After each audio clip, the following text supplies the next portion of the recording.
Good morning everybody, कैसे हैं आप सभी। और एग्जाम में आप सभी का स्वागत है। मैं मनीष। चलिए स्टार्ट करते हैं आज की क्लास। प्रीवियस क्लास के अंदर हमने लेक्चर नंबर 1 किया था, जिसमें हमने आपके पास सॉइल वाटर रिलेशनशिप के बारे में पढ़ा था कि कैसे हम डिफरेंट टाइप के जो फॉर्मुलेज हैं उनको डिस्क्राइब करते हैं। क्या मेरी आवाज सभी को आ रही है? ऑडियो एंड वीडियो क्लियर है? एक बार से बच्चे बताएंगे कि मेरी जो ऑडियो एंड वीडियो है दोनों क्लियर है या नहीं है। फिर हम क्लास को स्टार्ट करते हैं। सबको आवाज आ रही है? मैंने आपको प्रीवियस क्लास के अंदर एक होमवर्क दिया था और होप तो आप सभी ने वो होमवर्क कंप्लीट किया होगा, जिसमें हमने आपके पास डिग्री ऑफ सैचुरेशन के अंदर एक रिलेशनशिप बताई थी, कैसे हम उसको डिस्क्राइब करते हैं। सभी को आवाज आ रही है? अरे बोलो भाई। Yes sir, yes sir. एक बच्चे को आवाज आ रही है, वो बच्चे सब शांत बैठे हैं क्या? सभी एक बार बोलेंगे। डिग्री ऑफ सैचुरेशन जिसको हम एस बोलते हैं, ये जो एस है इसका एक फॉर्मूला है जिसको हमने बात करी थी कि water content pre gamma W by gamma T into 1 + के वाटर कंटेंट -के 1/GS। ये आपका फॉर्मूला डिस्क्राइब करने के लिए बोला था आप सभी से। आप सबने इसको डिस्क्राइब किया क्या? फिर बताएं रहे बच्चे की आवाज आ रही है नहीं आ रही है। एक दो बच्चा बोल रहा है बस, और सब कह रहे हैं कि रिफ्रेश करो, क्या करो, क्या हो रहा है ये। चलो कोई बात नहीं, जिनको आवाज आ रही है वो पढ़ लो। अब देखो, यदि मैं 3 फेज सिस्टम के बारे में बात करूं कि 3 फेज सिस्टम के अंदर ये आपका सॉलिड है, ये आपका वाटर है, ये आपका वाटर है, ये आपका एयर है। ठीक है। यदि मैं आपके पास यूनिट वॉल्यूम अप्रोच के बारे में बात करूं, इसके बारे में यूनिट वॉल्यूम अप्रोच के बारे में बात करूं, तो मैं वेट ऑफ सॉलिड जिसको मैं वीएस मानता हूं, उस वीएस की वैल्यू को मैं 1 मान सकता हूं। कर सकते हैं क्या ऐसा? अब मुझे बताओ यहाँ पे कि जो आपका वेट ऑफ सॉलिड है, वेट ऑफ सॉलिड, उसको आप वॉल्यूम ऑफ सॉलिड की टर्म में लिख सकते हैं। कैसे? जैसे स्पेसिफिक ग्रेविटी का फॉर्मूला क्या होता है, नहीं लेता हूं। स्पेसिफिक ग्रेविटी का फॉर्मूला होता है गामा एस माइनस के gamma W, and that equals to W S by V S into gamma W. ये तो फॉर्मूला होता है। अब यदि इसी फॉर्मूले पे काम किया जाता है तो जो वी एस की वैल्यू है वो तो 1 है, तो जो डब्ल्यू एस होगा मेरे पास, जो वेट ऑफ सॉलिड होगा, क्या वो आपका G S into gamma W हो जाएगा, नहीं हो जाएगा? बोल जल्दी से। ये वैल्यू हो जाएगी, नहीं हो जाएगी? यदि ये वैल्यू हो जाएगी तो डब्ल्यू एस को हम G S into gamma W put कर सकते हैं। मैं आपसे पूछूं कि जो वेट ऑफ वाटर है, जो आपका वेट ऑफ वाटर है वो क्या होगा, तो क्या ये आपका water content GS into gamma W. इतनी बात वो क्लियर है? जैसे आपने वेट ऑफ वाटर को कैलकुलेट किया, क्या वैसे ही आप अपने वॉल्यूम ऑफ वाटर को भी कैलकुलेट कर सकते हैं। कैसे? आपको पता है कि जो डेंसिटी होती है वो मास अपॉन वॉल्यूम होती है, या फिर रो जिसको हम बोलते हैं यूनिट वेट, वो डब्ल्यू अपॉन वी होता है। यदि आपको वेट से वॉल्यूम में कन्वर्ट करना है, वेट को वॉल्यूम से कन्वर्ट करना है, तो आप क्या करोगे? आप ये बोलोगे कि भाई v इंटू गामा डब्ल्यू करना पड़ेगा आपको, या फिर आपको v निकालना है तो आप बोलोगे डब्ल्यू में से गामा डब्ल्यू डिवाइड दे दो, तो आपके पास वॉल्यूम आ जाएगा। आ जाएगा, आ जाएगा। जैसे ये आपका वेट है किसका? पानी का। तो क्या हम यहां पे आपका वॉल्यूम भी कैलकुलेट कर सकते हैं, डब्ल्यू इंटू जी एस। क्या इतनी बात सबको क्लियर है कि जो वेट ऑफ वाटर से हमने वॉल्यूम ऑफ वाटर को कैलकुलेट किया, क्या उसकी value water content into GS हो जाएगा या नहीं हो जाएगा? बोलो भाई, जल्दी से बोलो। अब आपको एक बात मैंने आपको बताई थी कि जो वॉइड रेशियो का फॉर्मूला है वो क्या होता है। वॉइड रेशियो का फॉर्मूला, वॉइड रेशियो जिसको हम ई बोलते हैं, क्या ये आपका volume of voids by the volume of solid होता है या नहीं होता है? अब आपको पता है कि जो वीएस की वैल्यू है वो 1 है, तो जो ई की वैल्यू होगी क्या वो वॉल्यूम ऑफ वॉइड्स के बराबर होगी या नहीं होगी? तो ये जो पूरी वैल्यू है यहां से यहां तक की, ये ई है या नहीं है? एक बार आपको फेज डायग्राम क्लियर हो गया कि कहां से क्या आया, आप कुछ भी ड्राइव कर सकते हैं। जितने भी आपके पास क्लियर होंगे, जितने भी आपके पास डाउट्स होंगे, वो सब सब यहाँ पे क्लियर हो सकते हैं यदि आपने को ये सब चीजें क्लियर है। मुझे ये बताओ कि इस वाले पॉइंट में कहीं भी कोई दिक्कत है तो पूछ लीजिए, वरना फिर एक लाइन का क्वेश्चन है, इसको मैं कर दूंगा। बोलो कि कॉइंस कहां से क्या आया, यदि आपको डाउट आ रहा है तो पूछ सकते हैं। इसको मैं यहाँ पे रफ करता हूँ, इस वाले पार्ट को। अब देखिए ध्यान से, जो डिग्री ऑफ सैचुरेशन होता है वो क्या होता है? Volume of water divided by volume of voids ना। वॉल्यूम ऑफ वाटर सर एक बार बता दीजिए बेटा। देखो, वेट ऑफ वाटर तो ये आ गया, water content GS into gamma W. यदि मैं इसी को गामा डब्ल्यू से डिवाइड दे दूं तो क्या आपका वॉल्यूम नहीं जाएगा? भाई डेंसिटी क्या होती है? Density equals to mass upon volume ना। मास मतलब वेट, वेट को मैंने गामा डब्ल्यू से डिवाइड दे दिया, तो क्या आपका वॉल्यूम डब्ल्यू इंटू जीएस आएगा या नहीं आएगा? सिंपल कंसेप्ट, कोई डाउट यहाँ पे है? निकल रही सब चीजें, ये तो आसान चीज हो गई। अब देखो ध्यान से, ये वॉल्यूम ऑफ वाटर तो मैं निकाल चुका हूं पहले। मैं एक काम करता हूं कि जो वॉल्यूम ऑफ वॉइड्स है इसको टोटल वॉल्यूम में से वॉल्यूम ऑफ सॉलिड को माइनस कर देता हूं, कि v में से आप vs को माइनस कर दीजिए। कर सकते हैं क्या ऐसा? अब आपको एक बात बताया कि जो गामा टी होता है, गामा टी में पास क्या होता है? डब्ल्यू अपॉन वी होता है। डब्ल्यू अपॉन वी तो होता है total weight by total volume, होता है नहीं होता है? क्या इसकी वैल्यू को हम जीएस गामा डब्ल्यू 1 + के डब्ल्यू डिवाइडेड बाय वी कर सकते हैं, डिवाइड बाय वी कर सकते हैं, नहीं कर सकते हैं? जल्दी बताइए। तो क्या मैं ऐसा कर सकता हूं कि जहां पे वी आ रहा है उसकी जगह जीएस गामा डब्ल्यू 1 प्लस के W divided by gamma T कर सकता हूं कि मुझे ये ड्राइव करना है? तो मैंने क्या किया, वॉल्यूम ऑफ वाटर तो मेरे पास क्या है, वाटर कंटेंट इनटू जीएस है। टोटल वॉल्यूम मेरे पास क्या हो जाएगा, जीएस गामा डब्ल्यू 1 प्लस के W divided by gamma T.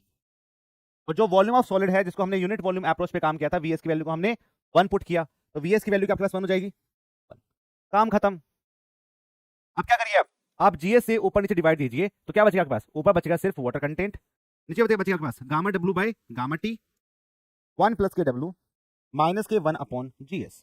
क्या यही बचेगा आपके पास? यही आपके डिग्री ऑफ सैचुरेशन की वैल्यू होगी। और यही आपके एग्जाम में ड्राइव करने के लिए आया था 15 मार्क्स का, 15 मार्क्स का मेंस के एग्जाम में ड्राइव करने के लिए आता है। आप सब कर लोगे इसे? बोलो भाई, कोई दिक्कत है? जल्दी बताओ।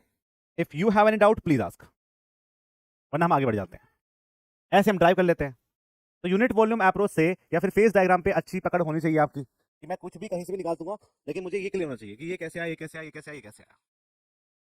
एस बराबर डब्ल्यू जी से भी सोल्व कर सकते हैं, सहवाग से भी आप सोल्व कर सकते हैं, लेकिन थोड़ा बड़ा पड़ेगा, लेंदी हो जाएगा थोड़ा सा क्वेश्चन। लेकिन यदि आप ऐसे करेंगे तो एक लाइन के अंदर आंसर आ गया। क्यों भाई 6 हाँ, बल्क नेट वेट का फॉर्मुला आप यूज करके कर सकते हैं, लेकिन देखो एक लाइन में आंसर आ गया ना, ये लिखा और ये लिख दिया, खत्म। ये तो आसान भी करना आना चाहिए आपको, कि मैं आसान कर दूं क्वेश्चन। ठीक है, कोई दिक्कत इसमें? चलिए, अब एक क्वेश्चन देखो, आपने सब कुछ सीख लिया है, सब कुछ आपने कवर कर लिया, लेकिन हमें ना एक न्यूमेरिकल अप्रोच पे काम करते हैं। हम एक न्यूमेरिकल अप्रोच पे काम करते हैं, मतलब कॉन्सेप्ट सीखते हैं, न्यूमेरिकल अप्रोच पे काम करते हैं।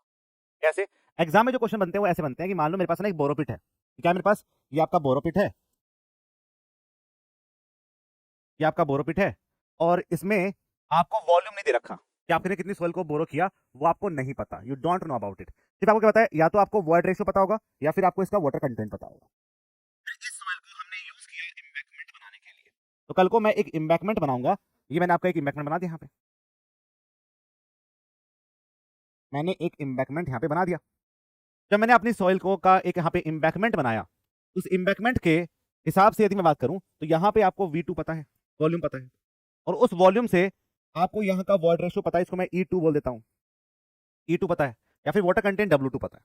एग्जाम में क्वेश्चन ये बनते हैं कि जो आपने एम्बैंकमेंट बनाया, उस एम्बैंकमेंट को बनाने में आपने कितनी सॉइल को बोरो किया, या बोरो पिट से कितनी सॉइल को एक्सकेवेट किया, या खोद के लाए कितनी सॉइल को, उसकी क्वांटिटी आप बता दो कितनी होगी। ये क्वेश्चन बनता है एग्जाम में। या फिर इसका आपको वर्ड रेशियो दे रखा है, उसका वर्ड रेशियो कैलकुलेट करके बता दो। या फिर कितना पानी आप एक्स्ट्रा ऐड करेंगे इस एम्बैंकमेंट को बनाने के लिए, ये बता दो। ऐसे क्वेश्चन आपके एग्जाम में बन जाते हैं। इन सभी क्वेश्चंस की एक ही कहानी है कि सबसे पहले ये चेक करो कि जो बोरोपिट है और जो एम्बैंकमेंट है, इन दोनों को बनाने में सबसे ज्यादा इंपॉर्टेंट चीज क्या है, वो है आपके पास क्या, जो दोनों में कांस्टेंट रहे। वो कांस्टेंट क्या है? वो कांस्टेंट है आपका volume of solid, volume of solid and weight of solid, weight of solid. इन दोनों को कांस्टेंट मानिए, इन दोनों को कांस्टेंट, इन दोनों को कांस्टेंट मानिए, और फिर काम करिए। फिर काम करिए, कैसे काम करेंगे देखो, आपको पता है इसका वॉल्यूम V2 है, और E2 इसके पास क्या है, इसका वॉइड रेशियो है। तो फॉर्मूला क्या होता है वॉइड रेशियो का, E2 बराबर क्या हो जाएगा, volume of voids by the volume of solid, दोनों तरफ 1 मैंने प्लस ऐड कर दिया, 1 प्लस ऐड कर दिया, तो 1 प्लस के E2 हो गया। ये आपका वॉल्यूम ऑफ वॉइड्स प्लस के volume of solid divide by VS हो गया, ये आपका V2 के बराबर हो गया, और ये आपका VS हो गया। क्या आप यहां से इस VS की वैल्यू को कैलकुलेट नहीं कर सकते? आप यहां से इस VS की वैल्यू को कैलकुलेट करेंगे, VS मेरे पास क्या होगा, V2 अपॉन 1 प्लस के E2, ये वाली वैल्यू मेरे पास यहाँ पे आ जाएगी, ये वैल्यू मेरे पास यहाँ पे आ जाएगी कि VS इक्वल्स टू क्या हो जाएगा, V2 अपॉन 1 प्लस के E2। इस पे हम काम करेंगे। एक बार मेरे पास वॉल्यूम ऑफ सॉलिड आ गया, इस वॉल्यूम ऑफ सॉलिड को हम आपके एम्बैंकमेंट और आपके बोरो के लिए सेम रखेंगे। मैं लिखूंगा volume of solid, volume of solid and weight of solid. Solid कौन से? सॉलिड ग्रेन की बात कर रहा हूं मैं, solid grain are same, are same.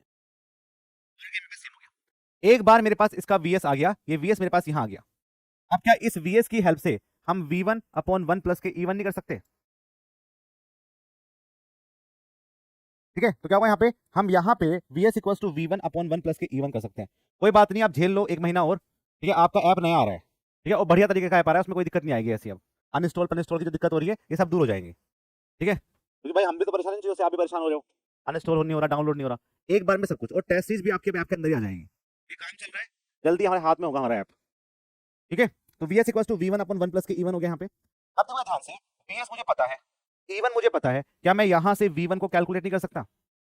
मेरे पास जो वी1 की वैल्यू है वो कितनी है, बताओ मुझे जल्दी से, ऐसा हो सकता है क्या? और दूसरा, यदि मुझे वाटर कंटेंट दे रखा है क्वेश्चन में, उस वाटर कंटेंट की हेल्प से भी हम आपके पास बोरोपिट का वाटर कंटेंट कितना हो सकता है, कितना वेट ऑफ वाटर आपके पास हो सकता है, कितना वेट ऑफ वाटर आपके इमेजमेंट में हो सकता है, इन सब को कैलकुलेट कर सकते हैं। आसान है चीजें। अब एक क्वेश्चन लगाते हैं इस पे, अच्छे लगा क्वेश्चन लगाते हैं, जैसे कि आपको साइज क्लियर हो जाएंगी।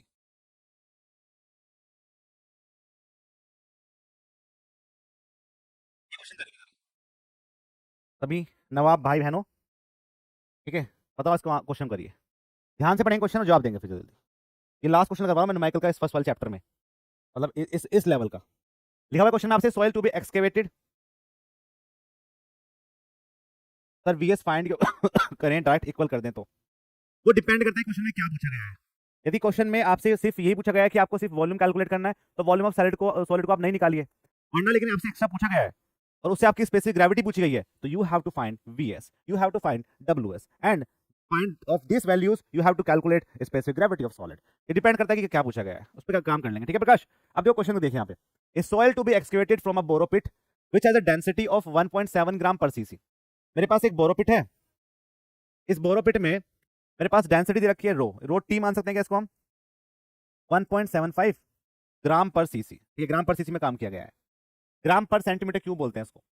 And the water content of soil is 12%, water content आपका 12% है, और स्पेसिफिक ग्रेविटी क्वेश्चन में दे रखी है दिस इक्वल्स टू 2.7। ठीक है भाई, the soil is compacted so that the water content is 18% and the dry density is 1.65 gram पर सीसी। आपकी सॉइल को कॉम्पैक्ट किया जाता है, दैट मींस इससे कुछ बनाया गया था। भाई कॉम्पैक्ट कब करता है आदमी, जब सॉइल को कहीं ना कहीं यूज करना हो इम्बैकमेंट में, तो मैंने कोई इम्बैकमेंट बनाया होगा, चलो बना दिया मैंने, जब मैंने इसको कॉम्पैक्ट किया तो इसका जो वाटर कंटेंट है वो आपका 18% वाटर कंटेंट आ गया।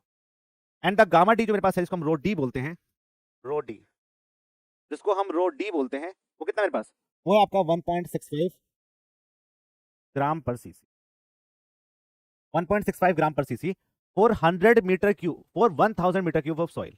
मतलब जो इम्बैकमेंट आपने बनाया उसको मैं V2 मानता हूं, उसका वॉल्यूम 1000 मीटर क्यूब के बराबर है, 1000 मीटर क्यूब के बराबर है।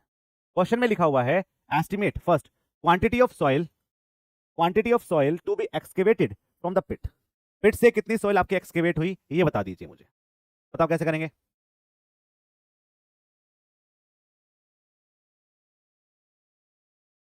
बोलो भाई कैसे करेंगे, कुछ मतलब कुछ बताओ मुझे पहले कि हम आइडिया लगाओ कि कैसे हम काम करेंगे। पूरा पिट निकाल दिया 1056 मीटर क्यूब, कैसे निकाला बेटा तुमने,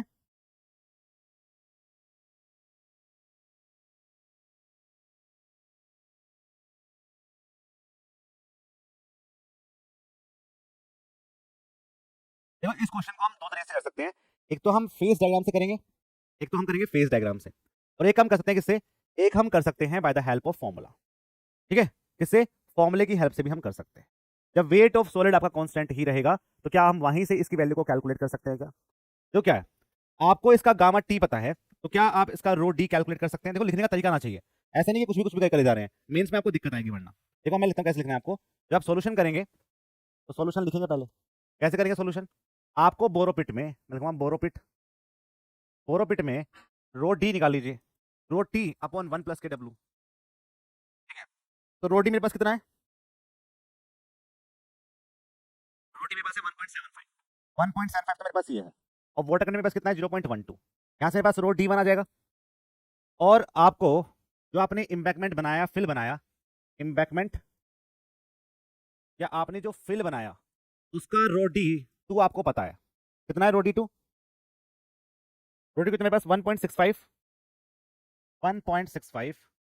ग्राम पर सीसी, 1.65 ग्राम पर सीसी मुझे यहाँ पे दे रखा है। Got it. अब क्या करिए, रो डी वन में आपके पास क्या होगा, आपको पता है कि जो वेट ऑफ सॉलिड है वो आपका कांस्टेंट रहेगा।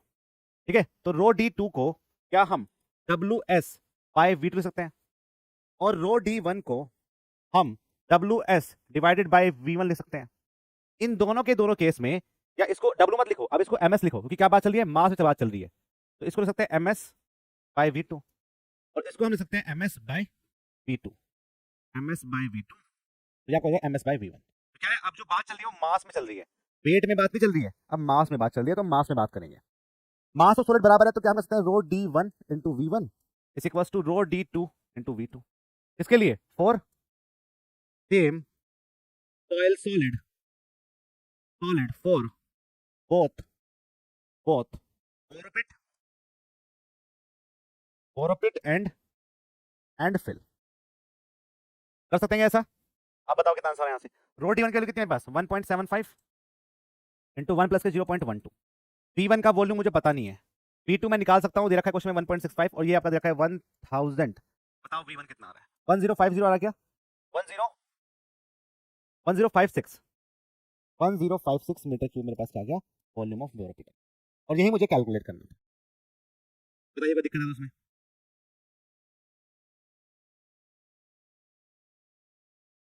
बोलो भाई कोई डाउट है किसी को इसमें।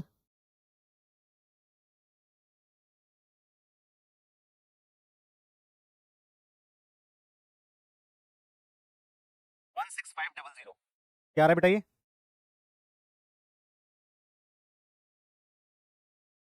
आदित्य अमन।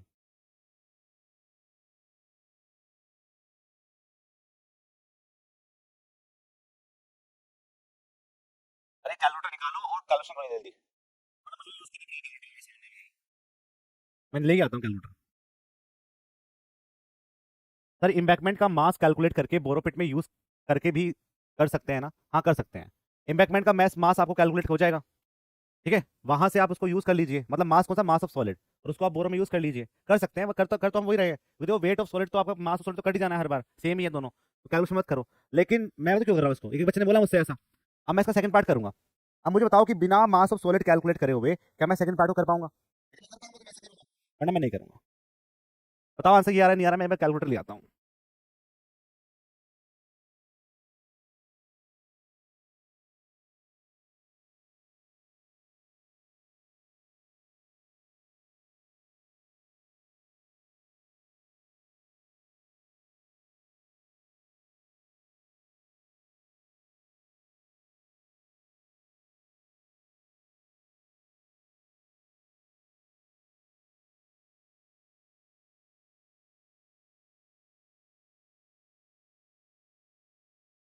क्या है? सही है सर, बता दे तो तुम है नहीं, एक वाला आंसर बता रहा है, निकालो कैलकुलेटर ये वाला यूज करो अभी से ही।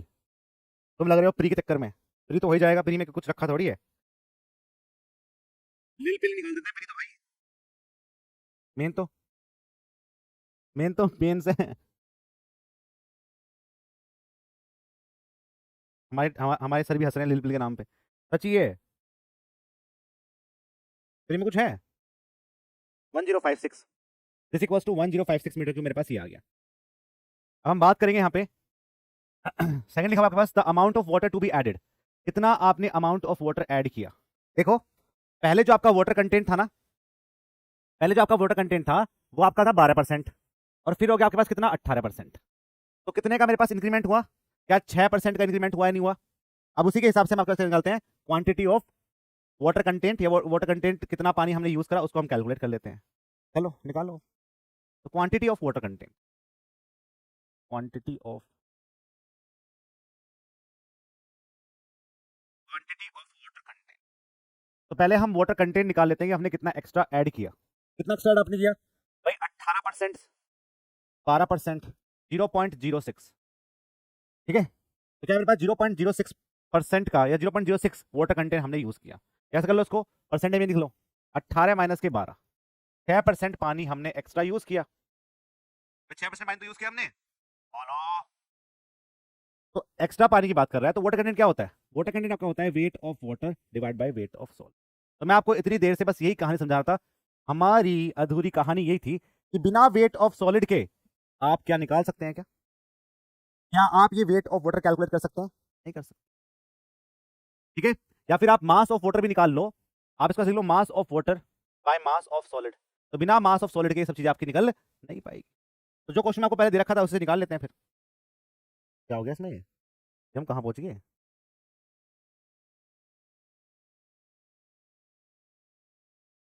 तो अब निकाल लो जरा, रो डी आपको पता है 1.65 है, इंटू 1000 मेरे पास ये है, इंटू मास ऑफ सॉलिड आप कैलकुलेट कर लो। कितना आ रहा है मास ऑफ सॉलिड? बोलो भाई, मास ऑफ सॉलिड कितना आ रहा है?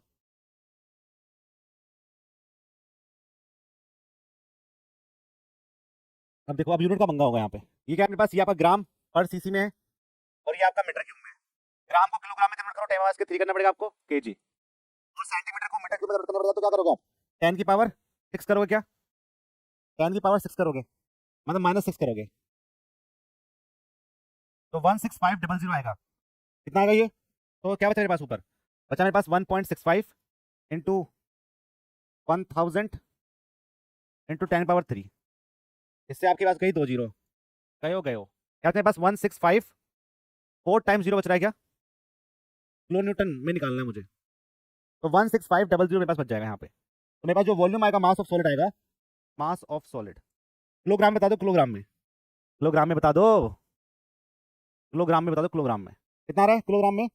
16500, ये आ रहा है मास ऑफ सॉलिड। अब इसको यूज कर लीजिए यहाँ पे। मास ऑफ वाटर कितना है मेरे पास? मास ऑफ वाटर मेरे पास है 16500। मास of solid mass of solid मुझे पता है, मास ऑफ वाटर मुझे निकालना है, ये आपको क्या 16500, ये आ रहा है कितना? 0.06 इंटू 16500, 0.06 इंटू 16500,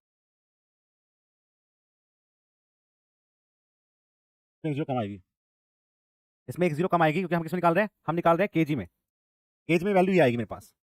तो 0.06 into 16500 that equals to mass of water मेरे पास कितना आ गया? 99 990 केजी। बोलिए, देखो जिनको डाउट हो रहा है, दिक्कत हो रही है यूनिट्स में, कुछ नहीं करना, मैंने आपको बता रहा हूँ।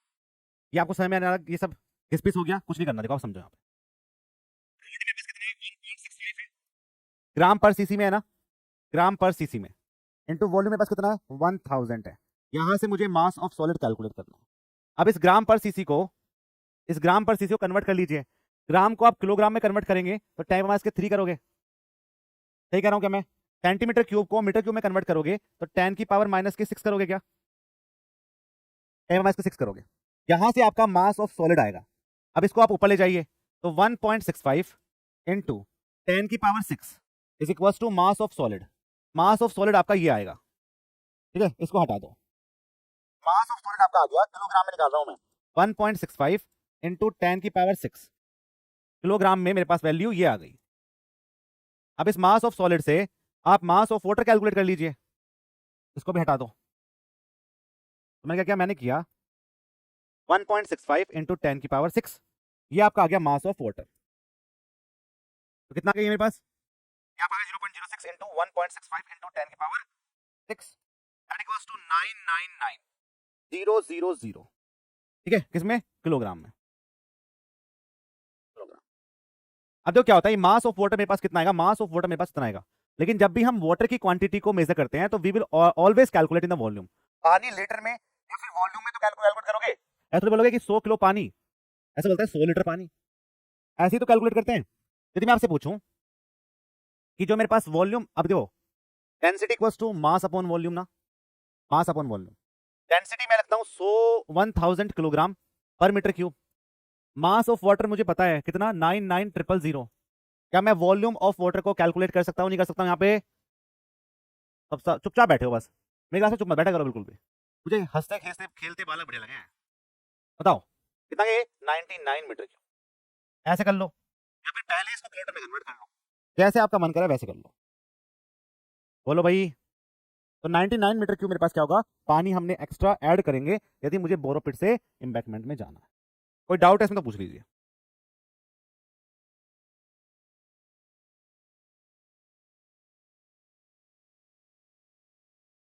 कोई डाउट है इसमें?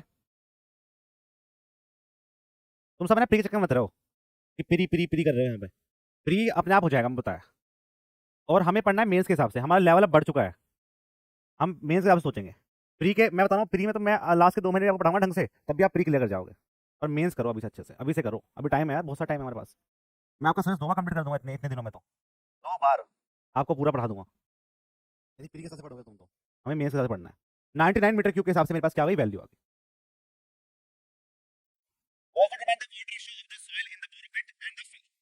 फिल में, आपके फिल में और बोरोपिट में दोनों में आपसे वॉइड रेशियो के बारे में पूछ रहा है। जब मुझे रो डी पता है तो मेरा काम आसान हो गया। ठीक है,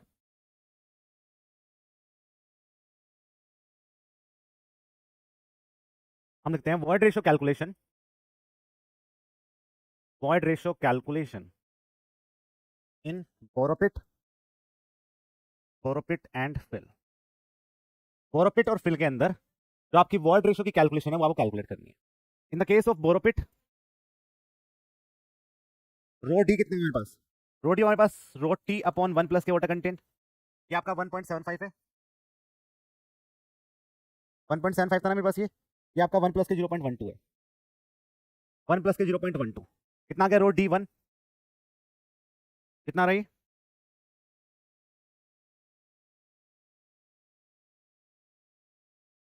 ये आपका 1.56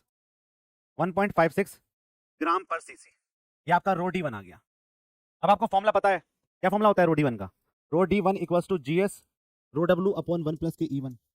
रो डी 1 आपको पता है 1.56, जी 1 आपको पता है 2.7, स्पेसिफिक ग्रेविटी चेंज नहीं होगी, चाहे आप बोरोपिट में ले जाओ चाहे आप उसको इमैक्ट में ले जाओ, specific gravity of solid doesn't change, you have to understand one thing. ठीक है, दूसरा रो डब्ल्यू, रो डब्ल्यू जब हम यहाँ पे ग्राम पर सीसी में काम कर रहे हैं तो रो डब्ल्यू की वैल्यू क्या होगी मेरे पास, 1 ग्राम पर सीसी, 1 ग्राम पर सीसी मेरे पास सी वाली वैल्यू हो जाएगी, रो डब्ल्यू कितना मेरे पास इनटू 1 हो गया, E1 की वैल्यू मेरे पास कितनी है, E1 मुझे निकालना है, तो यहाँ से आप E1 की वैल्यू कैलकुलेट कर लीजिए। ठीक है, तो यहाँ से क्या होगा 2.7 into 1 divided by 1.56 minus 1 that equals to 0.73, 0.73 मेरे पास क्या है, E1 की वैल्यू आ गई। अब आप निकाल लीजिए इसमें, अब आप निकाल लीजिए फिल में, in the case of fill, fill में आप कैलकुलेट कर लीजिए, रो D2 आपको पता है कितना था, रो D2 1.65 that equals to 1.65 gram पर सीसी। अब रो D2 मेरे पास क्या होगा, GS रो W अपॉन 1 प्लस के E2, रो D2 मेरे पास क्या होगा 1.65 होगा, स्पेसिफिक ग्रेविटी मेरे पास कितनी होगी 2.7 होगी, ये आपका 1 है, 1 प्लस के E2 है, तो यहाँ से आप E2 की वैल्यू कैलकुलेट करें, 2.7 into 1 divided by 1.65 minus 1 that equals to 0.63, 0.63, ये आपका वॉइड रेशियो का किसका, फिल का, और ये आपका हो गया पिट का। इतना काम करना होता है आपको, और इससे बाहर आपके मेंस में क्वेश्चन नहीं जाते हैं। ठीक है, एक्स्ट्रा स्टैंडर्ड लेवल आपका ये हो सकता है, इससे बाहर क्वेश्चन नहीं जाने वाला। क्लियर है, तो ऐसे क्वेश्चन आपके एग्जाम में बन जाते हैं। जल्दी करिए इसको, जल्दी से नोट डाउन करो इसको, चले आगे।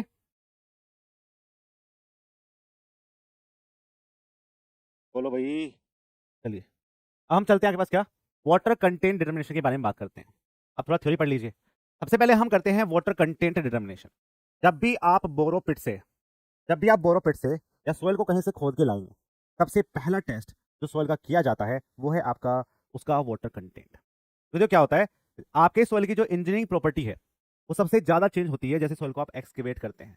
मान लो पहले सोयल आपकी डेंस थी तो लूज हो जाएगी, उसके अंदर वाटर कंटेंट की वैल्यू चेंज हो जाएगी। तो सबसे पहला टेस्ट जब भी हम सोयल को एक्सकेवेट करके लाते हैं that is the water content, कि वाटर कंटेंट का क्या चेंज हुआ वही हम कैलकुलेट करके लाते हैं। ठीक है, उसे हम यहाँ पे कैलकुलेट करते हैं। ओके, तो वाटर कंटेंट डिटर्मिनेशन की बात की जाती है तो it is the first test done in the lab after sample is brought from the, जब भी आप साइड से लेके जाएंगे तो सबसे पहले हम इसके अंदर क्या करेंगे, वाटर कंटेंट का टेस्ट करेंगे। इसको लिखेंगे वैसे, water content, water content significantly, water content significantly affected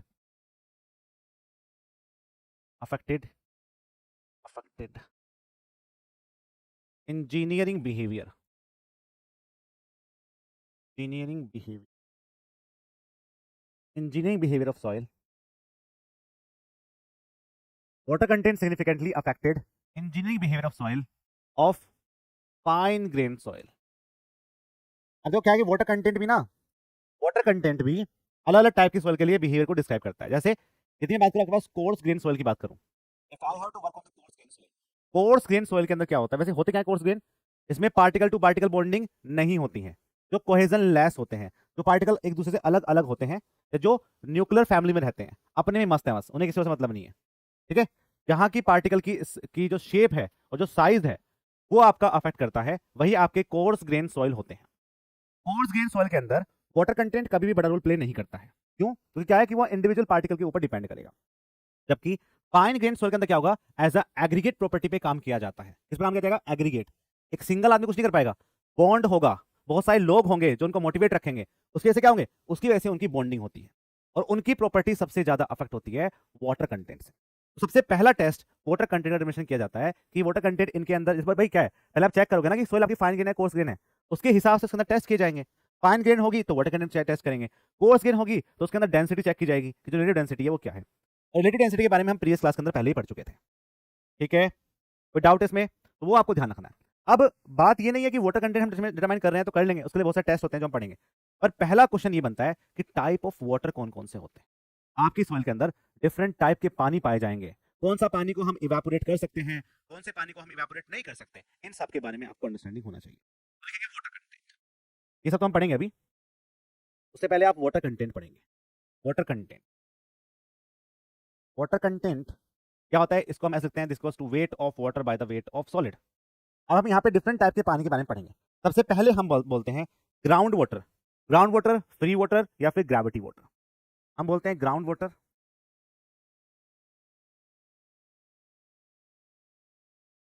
free water या फिर आपका ग्रेविटी वाटर।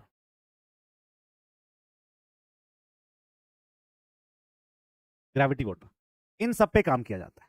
कौन सा पानी है भाई ये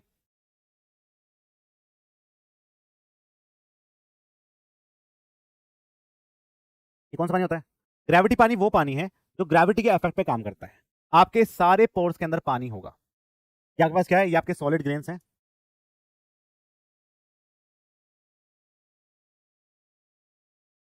ठीक है, आपके पास ये आपके सॉलिड ग्रेन्स हैं।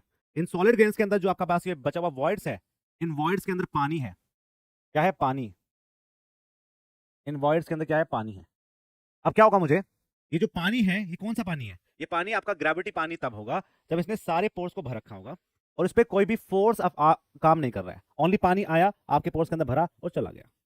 That is called the gravity water. ये ग्रेविटी वाटर है, इसमें कोई भी फोर्स नहीं लग रहा और आपके जो सॉइल पार्टिकल्स हैं इस पानी को रोकने की कोशिश नहीं करते हैं। ये आपके पास आता जाता पानी होता है, इसलिए हम इसको फ्री पानी बोलते हैं, ये किसी सुनता ही नहीं है। That is called the free water. Clear सभी को? तो लिखेंगे इसके अंदर सब सरफेस वाटर, सब सरफेस, सब सरफेस वाटर, सब surface water that fill void continuously, that fill voids continuously, that fill voids continuously, that fill voids continuously up to the groundwater table, up to the ground, up to the groundwater table, up to the ground. No force acting in this water other than other than gravity water, other than gravity water, other than gravity water. ठीक है, तो subsurface water that fill the voids continuously up to the ground water table, no force acting in this water other than the gravity water. Gravity water के अलावा इसमें कोई भी force act नहीं करता। ठीक है, कोई भी फोर्स इसके अंदर एक्ट नहीं करता। क्लियर हो गया सभी को? हम सेकंड बात करते हैं कैपिलरी वाटर के बारे में। इसके बारे में कैपिलरी,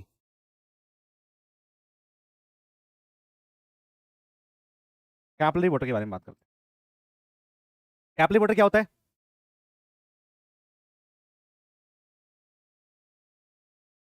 क्या होता है कैपिलरी वाटर? देखिए इसमें lifted water, lifted water bye capillary pores, lifted water bye capillary, lifted water bye capillary pores. Capillary water वो वाटर होता है जिसके अंदर क्या कहता है, आपके वाटर को लिफ्ट किया जाता है कैपिलरी पोर्स से। ये कैपिलरी पोर्स से हम इसको लिफ्ट करते हैं in suspension in the voids of soil, in suspension of, in suspension of voids of soil, voids of. अब तो क्या होगा, यदि आपके जो पोर्स है ना वो बहुत छोटे छोटे पोर्स हैं, तो उन छोटे छोटे पोर्स से क्या होगा, पानी ऊपर खींचना स्टार्ट होता है due to surface tension. Surface tension क्या होता है? सरफेस टेंशन मतलब ये होता है कि फोर्स पर यूनिट लेंथ पे कितना एक्ट किया। यदि आपके सॉइल के अंदर कोहेजन और एडेशन की प्रॉपर्टी पाई गई, इसकी कोहेजन और एडेशन की प्रॉपर्टीज पाई गई, तो वो पानी को खींचने का काम करता है। तो जब खींच जाता है, इसी को क्या बोलते हैं? इसी को हम कैपिलरी वाटर के नाम से जानते हैं। ये पानी बेसिकली आपके ग्राउंड लेवल से ऊपर होती है, या फिर ग्राउंड लेवल, या फिर आपका वाटर टेबल। वाटर टेबल का जो लेवल है उससे ऊपर जो पानी आपका ऐसे चढ़ता है, ऐसे ऐसे ऐसे ऐसे ऐसे, इसी को हम कैपिलरी वाटर बोलते हैं। ठीक है, इसी को हम कैपिलरी जोन या कैपिलरी फ्रिंज के नाम से जानते हैं। इसी को हम क्या बोलते हैं? कैपिलरी वाटर या कैपिलरी जोन या कैपिलरी फ्रिंज के नाम से जानते हैं। कैपिलरी फ्रिंज के नाम से जानते हैं। ठीक है, ये बात को ध्यान रखना, इसको हम क्या बोलते हैं? इसी को हम कैपिलरी वाटर बोलते हैं। क्लियर सभी के? कोई डाउट इसमें जल्दी पूछो। ये आपका होता है कैपिलरी वाटर। तो हम देखेंगे कि भाई इसको हम रिमूव कर सकते हैं, नहीं कर सकते हैं। पहले पता होना चाहिए कि आपके सॉइल के अंदर किस किस टाइप का पानी पाया जाता है, और उसी के बाद हम उसको रिमूव करेंगे। फिर हम बढ़ते हैं आपके पास क्या? Structural water. इसमें कोई डाउट है? बोलो भाई।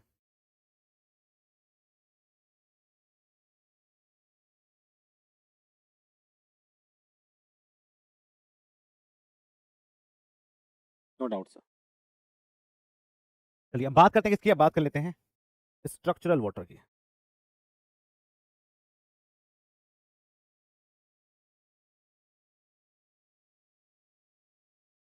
अब बात करेंगे स्ट्रक्चर वाटर के बारे में। All set, all clear. ठीक है, अब बात करेंगे इसकी। अब बात करते हैं स्ट्रक्चर वाटर की। स्ट्रक्चर वाटर क्या होता है?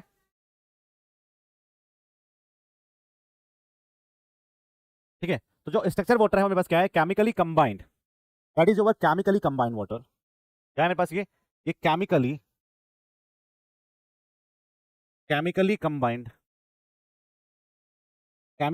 Crystal water.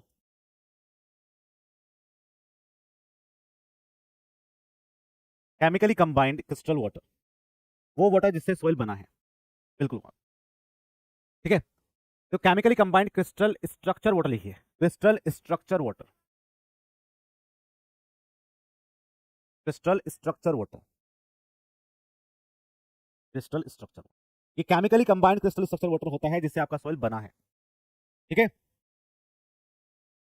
अब जो क्या होता है कि इस पानी को आप रिमूव नहीं कर सकते हैं। दिस पानी can not be removed, this water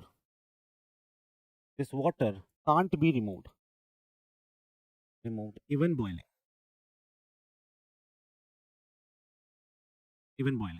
ये तो जो स्ट्रक्चर वाटर है उसको हम chemically combined crystal structure water बोलते हैं। This water can not be removed even boiling. आप बॉइलिंग भी करेंगे ना, तब भी आपका जो पानी है वो रिमूव नहीं हो पाएगा।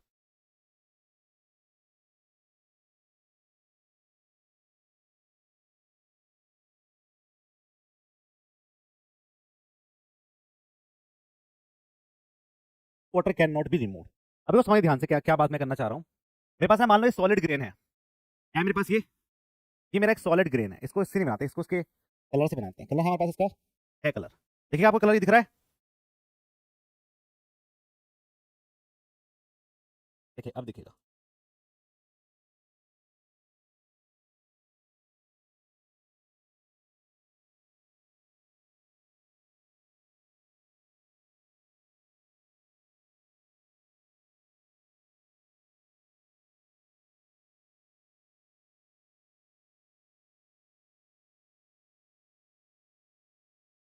क्या है ये पास क्या है? ये पास सॉइल है, ये सॉइल ग्रेन है, that is your soil grain.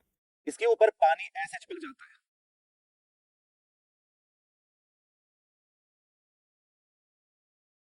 कि वो पानी ऐसे चिपक जाता है। देख रहे हो आप? अब देखो ध्यान से, तो ये वाला पानी है। यदि मेरे पास जो सॉलिड ग्रेन बना, इसको बोलेंगे सॉलिड ग्रेन, सॉलिड ग्रेन बोलते हैं। और इसके सरफेस के ऊपर पानी ऐसे चिपक जाता है। तो जो स्ट्रक्चरल वाटर है ना, वो पानी है जिससे ये सॉलिड ग्रेन मिलके बना। और जब सॉलिड ग्रेन बना होगा तो जब वो एक पार्टिकल में कन्वर्ट हुआ, ठीक है, तो क्या होगा? जिसमें वो कन्वर्ट हुआ, वो कन्वर्जन का जो पानी है दैट इज स्ट्रक्चरल वाटर। तो क्या है मेरे पास? इसको बोलते हैं सोल का पानी है ये। सोल समझते हो? आपकी आत्मा। आपकी आत्मा को अपने शरीर से बाहर कर दोगे तो आप मर जाओगे। ऐसे क्या होता है, कभी भी सॉइल से ना इस पानी को बाहर निकालना बहुत मुश्किल होता है, सॉइल मर जाती है उससे। तो ये हमारे पास क्या है? आपका सोल वाटर है। अब क्या होगा? इसके चारों तरफ जो आपको ये ब्लू ब्लू ब्लू दिखाई दे रहा है, ये कौन सा है? ये आपका एडजॉर्ब का पानी है, इसको बोलते हैं एडजॉर्ब वाटर। ये जो आपको ऊपर दिख रहा है ये आपका एडजॉर्ब्ड वाटर है, एडजॉर्ब वाटर। जब आप बॉइलिंग करेंगे कुछ करेंगे तो आप एडजॉर्ब के पानी को बाहर निकाल सकते हैं, लेकिन स्ट्रक्चर वाटर जो इसके अंदर रहेगा उसको आप बाहर नहीं निकाल सकते। ठीक है, इसलिए बोलते हैं, इसलिए हम इसको हाइग्रोस्कोपिक पानी या फिर एडजॉर्ब पानी या फिर पैलिक्यूलर पानी बोलते हैं, जिनको हम बाहर निकाल सकते हैं। लेकिन बॉइलिंग करते वक्त आप इसको रिमूव नहीं कर सकते, ये आपका स्ट्रक्चरल वाटर है। क्या सर इसमें एडजॉर्ब कंडीशन होती है? नहीं, एडजॉर्ब कंडीशन तो हमेशा ही रहेगी सॉलिड ग्रेन में, क्योंकि सरफेस पे पानी चिपकेगा आके, लेकिन इसके अंदर नहीं घुस पाएगा सॉलिड ग्रेन की। ठीक है, ये बात आपको ध्यान रखना है, क्योंकि भाई बहुत फाइन पार्टिकल है, इसके अंदर पानी नहीं घुस पाता है। ठीक है, तो इसको बोलते हैं क्या? Solid grain. ये आपका सोल का पानी है, that is a soil water. अब बात करेंगे एडजॉर्ब वाटर के बारे में। एडजॉर्ब वाटर, एडजॉर्ब्ड वाटर, ये बहुत बेसिक अंडरस्टैंडिंग है, क्योंकि बच्चे पढ़ लेते हैं सब कुछ क्या होता है क्या नहीं, पर पता ही नहीं कि क्या क्या होता है इसमें। एडजॉर्ब वाटर हो गया, या फिर हम बोलते हैं pellicular water, that is called the pellicular, pellicular water. Adsorb water, pellicular water, बात एक ही होती है। ठीक है, इसको ही हम हाइग्रोस्कोपिक पानी के नाम से जानते हैं, that is also called hygroscopic water, hygroscopic water.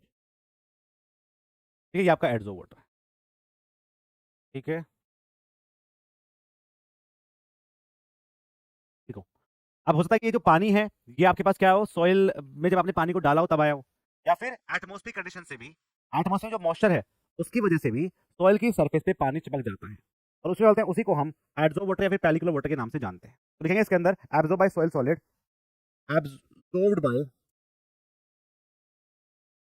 Absorbed bye soil solid, absorb by soil solid from the atmosphere, from the atmosphere, from the atmosphere by physical forces,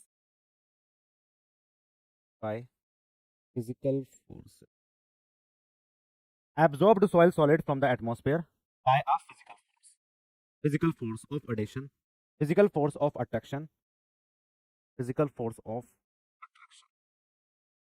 attraction. It is held, it is held, it is held,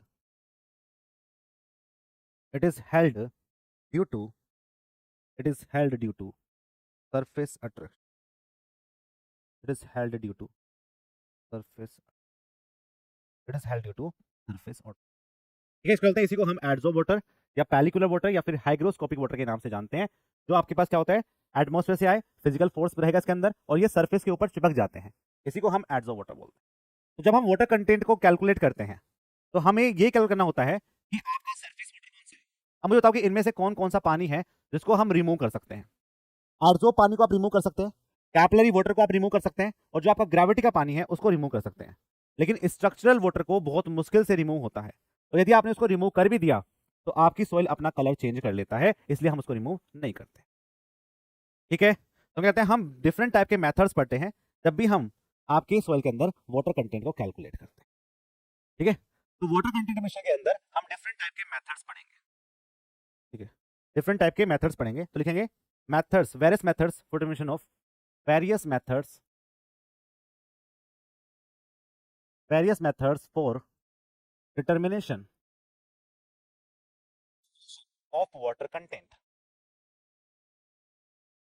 water content को determine करने के case में हम various methods पढ़ते हैं। Various methods हम क्या sir इसमें, अच्छा कोई डाउट है किसी का? तो क्या होते हैं मेथड्स? सबसे पहला मेथड होता है ओवन, ऑन में डाल दो आप, ओवन ड्राइंग मेथड। सेकंड आपका होता है पाइक्रोमीटर,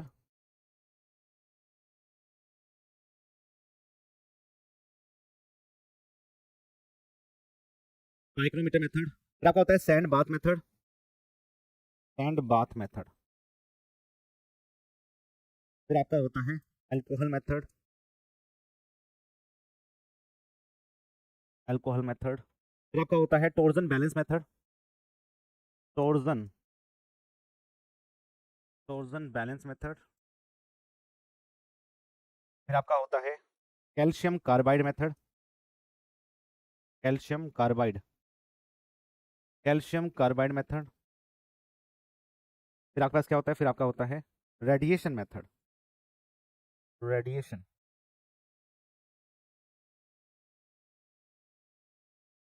रेडिएशन मेथड। जब हम various method of water content की बात करते हैं तो हम इन सब मेथड्स पे काम करते हैं। Oven drying method, pycnometer method, sand bath, alcohol, torsion balance, calcium carbide और रेडिएशन मेथड, इन सभी से आपकी कैलकुलेशन की जाती है। ठीक है, बोलिए कोई डाउट इसमें? अब इन सब के अंदर कैसे कैसे कैलकुलेशन करते हैं उसके बारे में ही पढ़ना है हमें, कि हम कैसे आपके वाटर कंटेंट को कैलकुलेट करते हैं। सबसे पहले जो मेथड हम पढ़ेंगे वो आपके पास क्या होता है, वो आपका होता है oven drying method. Oven drying method मतलब क्या होता है कि आपके अगर ये एयर ड्राई जो सॉइल होती है उसके अंदर हाइड्रोस्कोपिक पानी होगा, मतलब एडजॉर्ब पानी होगा, उसको हमें रिमूव करना पड़ेगा। तो क्या करते हैं, हम पहले आपकी सॉइल को लेते हैं, उस सॉइल का वेट W1 है, ठीक है, उसको हम ओवन ड्राई में डाल देते हैं, ओवन में डाल देंगे। टेम्परेचर जो रेंज रखेंगे वो 105 से लेके 110 डिग्री सेल्सियस तक रखा जाता है in the case of inorganic soil. Inorganic soil case में इतनी वैल्यू पे काम किया जाता है, इनऑर्गेनिक सॉइल, ठीक है, 105 से लेके 110 डिग्री सेल्सियस पे काम किया जाता है। दूसरा, जब हमने इसको ओवन ड्राई में डाला तो ओवन क्या करता है, सल्फर मॉइस्चर कंटेंट को खींच लेगा, सारा पानी बाहर निकल गया और वेट हो गया W2। W2 मेरे पास वेट हो गया। तो मुझे बताओ, जब हमें वाटर कंटेंट कैलकुलेट करना होगा तो वाटर कंटेंट क्या होता है, wait of water, weight of water divide by weight of solid, weight of water divide by weight of solid. Weight of water क्या आएगा मेरे पास, W1 में से यदि आप W2 माइनस कर देंगे तो क्या बचेगा मेरे पास, सिर्फ पानी बचेगा। और वेट ऑफ सॉलिड जो आपने ओवन से बाहर निकाला, 105 से 110 डिग्री सेल्सियस पे काम किया, 24 आवर्स के लिए काम करते हैं, 24 घंटे लगते हैं इसको। तो 24 घंटे के बाद जब आपने अपनी सॉइल को बाहर निकाला होगा तो उसमें सिर्फ वेट ऑफ सॉलिड बचेगा, अब उसके अंदर कोई भी पानी नहीं बचेगा। तो क्या ये आपका W2 नहीं हो जाएगा? यहां से हम आपके वाटर कंटेंट को कैलकुलेट कर लेते हैं और इसको बोलते हैं, इसी को हम ओवन ड्राई का नाम देते हैं।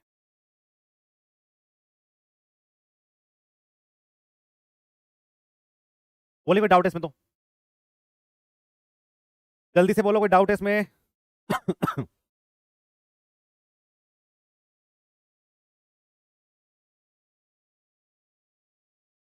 ऑल सेट, ऑल क्लियर, ठीक है। तो मेरे पास ये आपके पास वैल्यू रहेगी, इसी को हम कैलकुलेट करते हैं, इसी को हम W1 माइनस W2 से डिवाइड बाय W2 से कैलकुलेट करते हैं, इसी को हम ओवन ड्राई मेथड के नाम से जाने, ठीक है। अब इसके बारे में कुछ कहानी, हाँ इसके बारे में कुछ कहानी लिखनी पड़ेगी आपको, कहानी तो कुछ ना कुछ लिखनी पड़ेगी। अब देखो,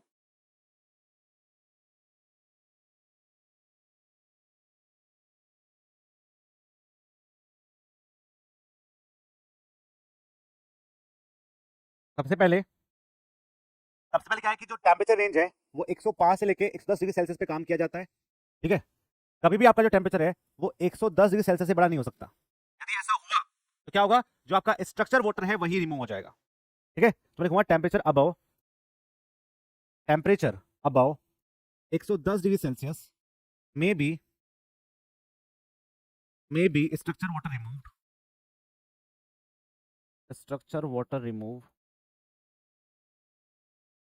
water removed, temperature above 10 degree Celsius may be structure water removed, structure water है वो आपका रिमूव हो सकता है may be, and and by this colour और engineering behaviour of soil change, behaviour of soil, ठीक है। तो जैसे आपका जो टेम्परेचर है वो आपका 110 डिग्री सेल्सियस से बड़ा हो जाता है तो उस केस में क्या होगा, टेम्परेचर अब इतना होगा तो आपकी जो सॉइल होगी उसका कलर चेंज हो जाएगा और उसकी इंजीनियरिंग प्रॉपर्टी भी चेंज हो जाएगी। इसलिए हम टेम्परेचर कभी भी 110 डिग्री सेल्सियस से ज्यादा नहीं रखते हैं, मतलब क्या होगा, पानी जो स्ट्रक्चर वाटर जो सॉइल थी आपकी सॉइल की वो मर जाएगी, ठीक है।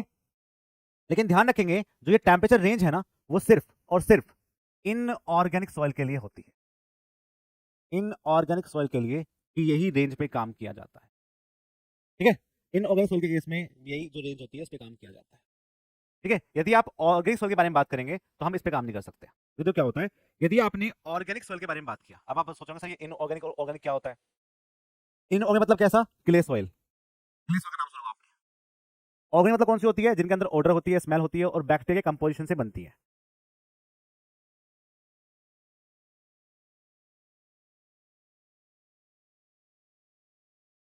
बैक्टीरिया जो डिकम्पोजिशन हुआ होगा उससे वो मिलकर बना होता है, तो इसलिए हम बोल देते हैं क्ले केस में आपके पास टेम्परेचर रेंज रहेगी। यदि कल को आपकी ऑर्गेनिक सॉइल हो जाए तो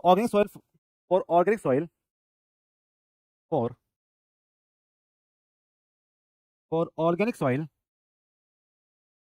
for organic soil temperature of drawing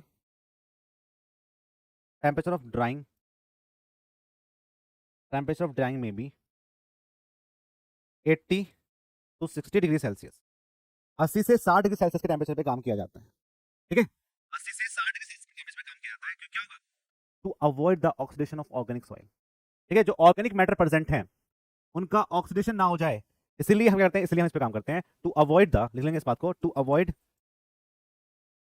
the oxidation of, to avoid the oxidation of oxidation of oxidation of organic matter present in soil. जो और मैटर प्रेजेंट है उनका ऑक्सीडेशन हो जाएगा, इसलिए करते हैं, इसलिए हम इस टेम्परेचर पे काम करते हैं, ठीक है। लेकिन ध्यान रखेंगे, यदि आपका जिप्सम कंटेंट भी ऐड हुआ तो जिप्सम के केस में temperature is not greater than 80 degree Celsius if soil contains gypsum. यदि आपकी जो सॉइल है वो जिप्सम कंटेन कर रही है तो उस केस में टेम्परेचर आप 80 डिग्री सेल्सियस से ज्यादा नहीं रखेंगे। इस बात का भी आपको पूरा पूरा ध्यान रखना है, इस बात का भी आपको पूरा पूरा ध्यान रखना है, इसको ध्यान रखना। बोलिए, कोई डाउट है किसी को तो उसमें?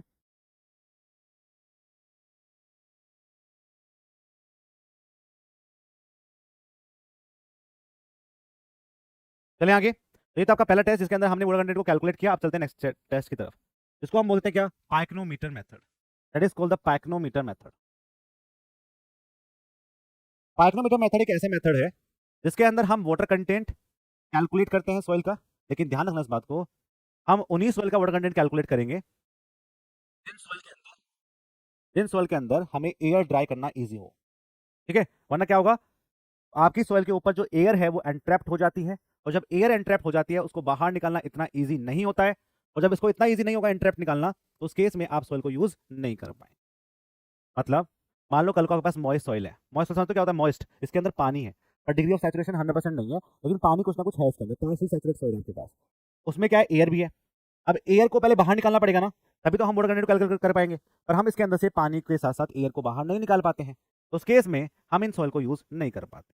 तो basically pycnometer test is always always useful in the case of coarse grain soil, या फिर कोहेजन लेस सॉइल के केस में ये आपकी बेनिफिशियल होती है। फाइन ग्रेन सॉइल के केस में हम इसको यूज नहीं कर पाएंगे, क्योंकि पानी को निकालना इतना ईजी नहीं होता है, फाइन ग्रेन सॉइल में वो काफी टाइम लगता है, और साथ में फिर एयर को भी बाहर निकालो तो it is very very hard work, ठीक है, टफ वर्क हो जाएगा इसको काम करने में, तो इसलिए हम इसको सिर्फ कोर्स ग्रेन सॉइल पे काम करते हैं। दूसरा दूसरा ये बात भी ध्यान रखेंगे, ये तो हमने कर ही दिया है पाइक्रोमीटर टेस्ट के अंदर। दूसरा आपको ये ध्यान रखना है कि पाइक्रोमीटर टेस्ट के अंदर हम आपके वाटर कंटेंट को कैलकुलेट करते हैं। कैसे करते हैं मैं आपको बताऊंगा, अभी बस सुन लीजिए। वाटर कंटेंट को कैलकुलेट करते हैं, and number 2 very very important, specific gravity of soil भी कैलकुलेट करते हैं। स्पेसिफिक ग्रेविटी ऑफ सॉइल भी calculate, water content and specific gravity of soil दोनों के दोनों कैलकुलेट किए जाते हैं।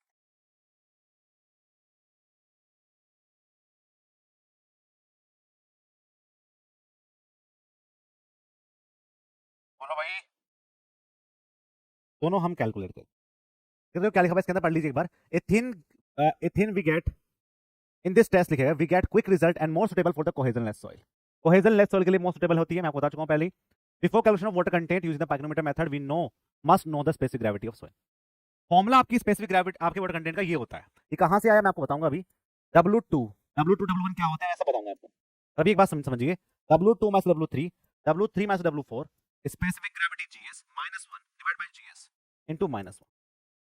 आप एक बार बताओ इसमें, इस फॉर्मूले को देख के, यदि आपको क्वेश्चन में स्पेसिफिक ग्रेविटी ऑफ सॉलिड ना पता हो, क्या आप इस वाटर कंटेंट को कैलकुलेट कर पाएंगे? तो ये हम कैलकुलेट नहीं कर पाते हैं जब तक आपको स्पेसिफिक ग्रेविटी ऑफ सॉलिड ना पता हो।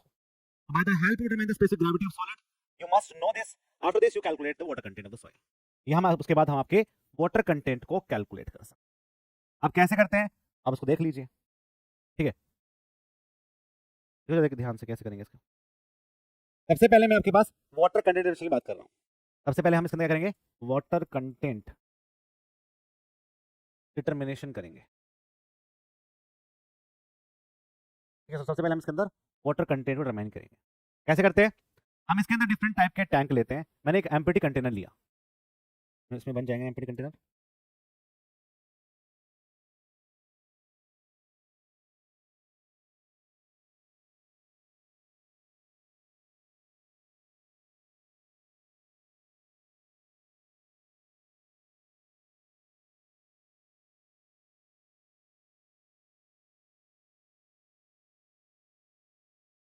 W1। यहाँ पे मैंने डिफरेंट टाइप के कंटेनर्स पे काम किया।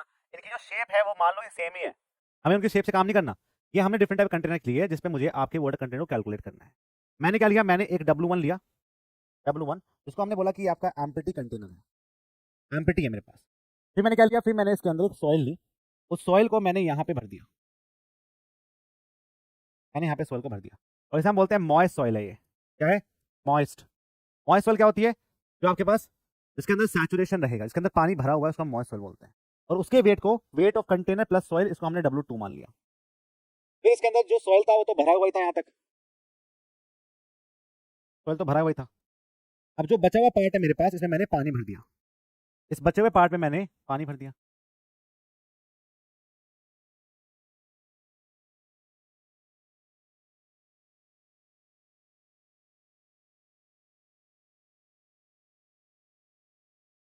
पानी भर दिया और इसको हमने W3 का वेट दिया। फिर तीसरा हमने क्या किया, इस पूरे पूरे पार्ट को खाली किया, और खाली करने के बाद हमने क्या किया, सारे में पानी पानी भर दिया।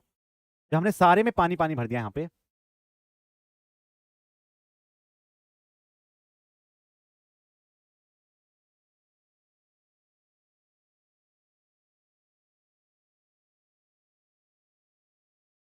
मैंने इसके अंदर पानी पानी भर दिया, और इसको हमने W4 का नाम दिया, इसको मैंने W का नाम। तो क्लियर है, क्लियर। यहाँ पे W1 क्या होता है, W2 क्या होता है, W3 क्या होता है, W4 क्या होता है। W1 is empty container, W2 मेरे पास क्या होगा, इसके अंदर आपने सोइल को भरा और जो बचा हुआ पार्ट है उसमें कुछ नहीं है। तीसरे में क्या है, W3 जो आपके पास सोइल है वो, और जो बचा हुआ पार्ट है उसके अंदर आपने पानी को ऐड कर दिया, दैट इज योर W3। फिर इस पूरे पूरे पार्ट को खाली किया आपने, और खाली करने के बाद आपने क्या किया, W4 को कैलकुलेट किया, दैट इज योर W4। अब हम यहाँ से सोइल को कैलकुलेट करें, कैसे करूं, तो क्या है, कैसे करना है मुझे, मुझे पता है कि जो वाटर कंटेंट का फॉर्मूला है, क्या पता है मुझे, जो आपके वाटर कंटेंट का फॉर्मूला है, वाटर कंटेंट वो आपका होता है wait of water divide by weight of solid. ये तो होता है पानी का weight divide by the solid का वेट। अब पानी का वेट मेरे पास क्या होगा, W2 में से यदि आपने W1 माइनस कर दिया और उसमें से आपने वेट ऑफ सॉलिड माइनस कर दिया, divide by weight of solid. देख के बताइए क्या मैंने सही किया है क्या। W2 में से W1 आपने माइनस किया तो आपको क्या मिला, आपको सॉइल मिली, और सॉइल में जो भरा हुआ पानी था वर्ड्स में वो मिला। आपको सिर्फ चाहिए पानी का वेट जो आपके वर्ड्स में भरा होगा, तो आपने क्या किया, वेट ऑफ सॉलिड को भी माइनस कर दिया। इसको आप पिक्टोरियल समझिए, पिक्टोरियल रिप्रेजेंटेशन से क्या समझेंगे, ये आपके सॉलिड ग्रेन थे, इस सॉलिड ग्रेन्स में तो आपके सॉलिड ग्रेन है, ठीक है, ये सब आपके सॉलिड ग्रेन्स हैं। अब जो बचे हुए आपके पास वॉइड्स हैं, इस वॉइड्स में आपने पानी भर दिया, यहाँ पानी पानी पानी पानी पानी सब जगह पानी भर दिया। अब क्या चाहिए, मुझे सिर्फ वेट चाहिए इस पानी का, जो इस वॉइड्स के अंदर पानी भरा हुआ है उसका वेट चाहिए। मैं क्या करूंगा, मैंने क्या किया, W2 तो मेरे पास यही था जिसमें सॉइल भी है और पानी भी है, उसमें से मैंने पहले इसका जो वेट है, ये जो वेट ऑफ सॉलिड है, इसको माइनस कर दिया वेट ऑफ सॉलिड को, तो क्या बचा मेरे पास, अब जो बचा मेरे पास क्या बचेगा, पानी बचेगा, और किसी कंटेनर में रखे हुए हैं वो, तो मैंने उसमें W1 भी माइनस कर दिया।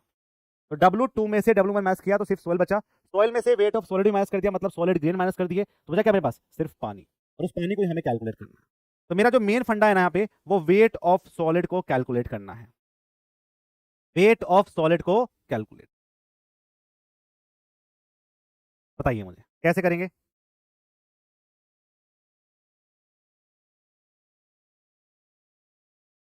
यहां तक क्लियर, जल्दी बताओ, यहां तक जो चीज बताइए आपको वो क्लियर है या नहीं है, वरना फिर हम आगे बढ़े। अब देखो, मैं आपसे ये पूछूं कि मुझे ना W3 को W4 में कन्वर्ट करना है, कैसे भी करो पर करके दिखाओ मुझे, मुझे W3 को W4 में कन्वर्ट करना है, कैसे कर सकते हैं, कैसे कर सकते हैं, देखो, W4 में कन्वर्ट करना है मुझे, तो W4 लिखूंगा मैं, W4 में किसका बराबर होगा, यदि आप W3 में से, यदि आप W3 में से वेट ऑफ सॉलिड को माइनस कर दीजिए, W3 ये है मेरे पास, मुझे इसको W4 में कन्वर्ट करना है, मतलब ऐसा कंटेनर जिसके अंदर सिर्फ पानी पानी हो उसको कन्वर्ट करना है, तो W3 में से मैंने वेट ऑफ सॉलिड को माइनस कर दिया, तो मेरे पास क्या बचे, मेरे पास वो क्या है, पहले मेरे पास सिर्फ यहां पे क्या थे, यहां पे ऐसे सॉलिड ग्रेन थे,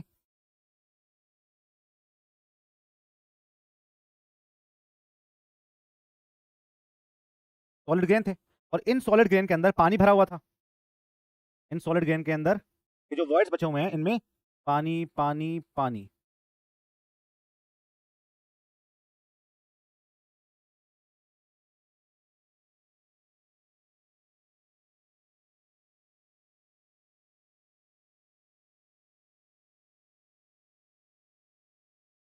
क्या भरा हुआ है इसके अंदर? पानी पानी भरा हुआ है, ये पानी भरा हुआ है इसके अंदर, ठीक है। मैंने आपके वेट ऑफ सॉलिड को मैच कर दिया, मतलब मैंने जो ये ग्रेन रखे ना गोल गोल से ग्रेन्स हैं, इनको मैंने बाहर निकाल दिया। तो क्या बचा मेरे पास? ये पानी बचा, और जो ये वॉइड्स है इनके अंदर जो पानी भरा हुआ है वो बचा।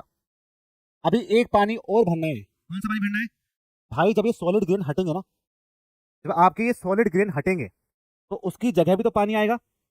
उस पानी को यहां पे ऐड करिए, उस पानी को आप यहां पे ऐड करिए, तभी मैं काम कर सकता हूं। बोलिए मैं क्या बोल रहा हूं? यदि मैं आपसे पूछूं कि वॉल्यूम ऑफ सॉलिड कितना होगा, तो आप क्या बोलोगे? भाई WS/GS इंटू गामा डब्लू। ठीक है मेरे पास, ये आपका वॉल्यूम ऑफ सॉलिड है, इंटू गामा डब्लू में कर देता हूं यहाँ पे। ध्यान से देखो मैंने क्या किया है यहाँ पे, ध्यान से देखो मैंने क्या किया है यहाँ पे। स्पेसिफिक ग्रेविटी क्या होती है? स्पेसिफिक ग्रेविटी होती है gamma S by gamma W, और ये आपका होता है WS/VS इंटू गामा डब्लू। यदि मुझे क्या चाहिए, मुझे आपका वॉल्यूम ऑफ सॉलिड चाहिए, तो W/GS इंटू गामा डब्लू करूंगा मैं। ये आपका वॉल्यूम ऑफ सॉलिड है। इस वॉल्यूम ऑफ सॉलिड में मैंने गामा डब्लू ऐड कर दिया, मतलब मल्टीप्लाई कर दिया, यहाँ भी गामा डब्लू यहाँ भी गामा डब्लू। तो यदि आप VS गामा डब्लू में ये ऐड कर देंगे तो क्या ये वेट में कन्वर्ट नहीं होगा? क्या ये आपका वेट ऑफ वाटर नहीं हो जाएगा जो आपके सॉलिड के रिस्पेक्ट में आया? मतलब कुल मिलाकर बात समझाता हूं मैं आसान भाषा में, समझो। बहुत ज्यादा डाउटफुल हो गया? समझिए कैसे। ये पानी तो है ही पहले से, सॉलिड ग्रेन आपने बाहर निकाल दिए। अब उन सॉलिड ग्रेन के अंदर जो बचा हुआ पार्ट था सॉलिड ग्रेन, जिन्होंने इतना स्पेस घेरा हुआ था, उसकी जगह आप पानी लेके आएंगे ना, तो उस पानी का जो वॉल्यूम है वो उस सॉलिड ग्रेन के बराबर होना चाहिए। तो पहले मैंने सॉलिड का वॉल्यूम निकाल लिया, सॉलिड का वॉल्यूम क्या हो गया? WS/GS gamma W. उसमें मैंने पानी के यूनिट वेट से अप्लाई कर दी, तो वो वेट आ गया पानी ने सॉलिड ग्रेन का घेरा।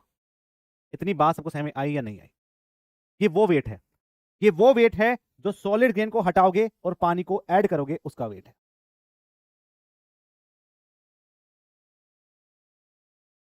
देख लीजिए जल्दी से और फिर जवाब दीजिए।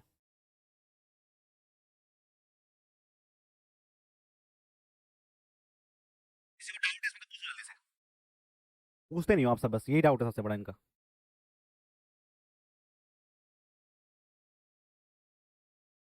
ठीक है, तो ये बात समझ में आ गया आपको? अभी आप निकाल लीजिए सब चीजें इसमें। W3 - W4 कर लीजिए।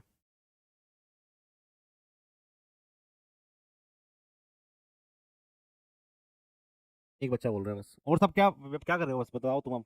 एक बच्चा यस सर बोल रहा है और सब चुप बैठे हैं।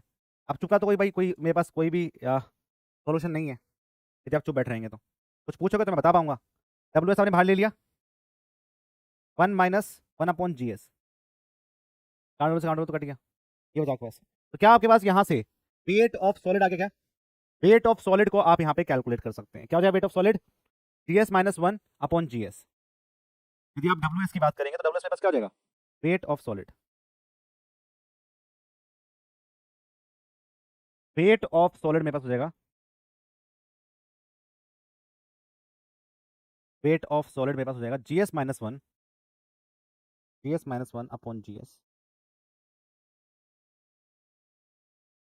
इंटू W3 - ये मेरे पास क्या आ गया? वेट ऑफ सॉलिड आ गया। अब बस क्या करना है आपको? आपको यहाँ पे पुट कर देनी है वैल्यू, और फिर आपका जो आंसर है वो आ जाएगा।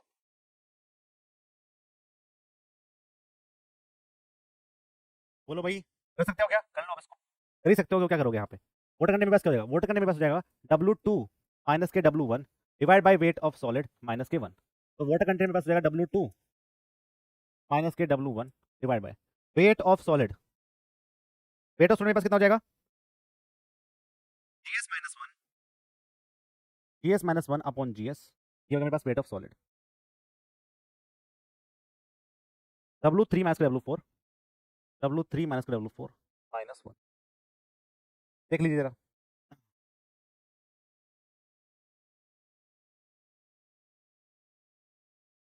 देखिए क्या मैंने उल्टा लिख दिया मैंने, कहीं कुछ उल्टा लिख दिया मैंने। GS - 1, अच्छा उल्टा लिख दिया मैंने यहाँ पे, बता भी नहीं रहे तो बैठे हो बस। ये आपका हो जाएगा GS/GS - 1, ये आएगा यहाँ पे, ये आएगा GS/GS - 1 आएगा यहाँ पे। तो यहाँ पे GS GS/GS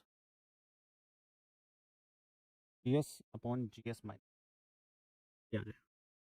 ये आपका W3 - W4 आ गया। अब इसको ऐसे लिख लो कि वाटर कंटेंट क्या हो जाएगा मेरे पास? W2 - के W1 divide by W3 minus W4 into GS minus 1 upon GS minus 1। ये आपका वाटर कंटेंट होगा।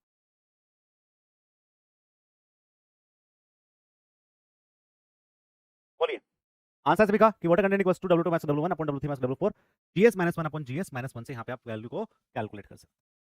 ये आपका फॉर्मूला होता है और इस क्वेश्चन पे, इस फॉर्मूले पे आपके ऑब्जेक्टिव क्वेश्चन बनते हैं एग्जाम में। कई बार ये फॉर्मूला पूछा गया है, कई बार आपके पास क्या है कि इसकी जो वैल्यू है वो आपसे पूछी गई है कैलकुलेट करने के लिए। ड्राइव करने के लिए तो नहीं आएगा एग्जाम में क्वेश्चन, बट आपको पता चाहिए कहां से आया। ये ड्राइव करने के लिए तो नहीं आया अभी तक, तो मेंस के अंदर नहीं आया, ठीक है। प्री में कई बार क्वेश्चन आ चुके हैं, ठीक है। तो ये चीज आपको क्लियर होगी कि कहां से फॉर्मूला आता है, कैसे हम काम करते हैं, ठीक है। Got it. अब हम करते हैं आपके पास क्या, स्पेसिफिक ग्रेविटी कैलकुलेशन करते हैं। अब क्या है कि भाई सिंपल बात है, बिना स्पेसिफिक ग्रेविटी ऑफ सॉलिड के क्या आप इस फॉर्मूले में वाटर कंटेंट कैलकुलेट कर सकते हैं?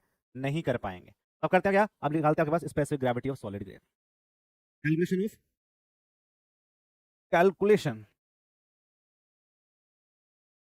कैलकुलेशन ऑफ स्पेसिफिक ग्रेविटी,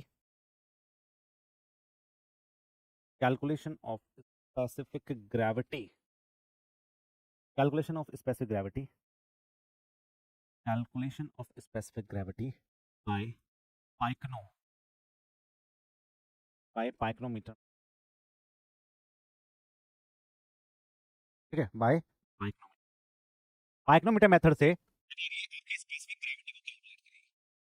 कर लेते हैं। अब देखो, जब हम स्पेसिफिक ग्रेविटी ऑफ सॉलिड को कैलकुलेट करेंगे ना, स्पेसिफिक ग्रेविटी ऑफ सॉलिड को कैलकुलेट करेंगे, तो हमेशा आप क्या लोगे, ड्राई सॉइल लोगे या फिर मॉइस्ट सॉइल लोगे? तो जब हम स्पेसिफिक ग्रेविटी ऑफ सॉलिड को कैलकुलेट कर रहे हैं तो हमें अब ड्राई सॉइल पे काम करना पड़ेगा। अब वाटर कंटेंट का कोई भी रोल यहाँ पे नहीं रहने वाला, अब हम वाटर कंटेंट पे काम करें, ठीक है। अब देखो ध्यान से, कंटेनर लेते हैं,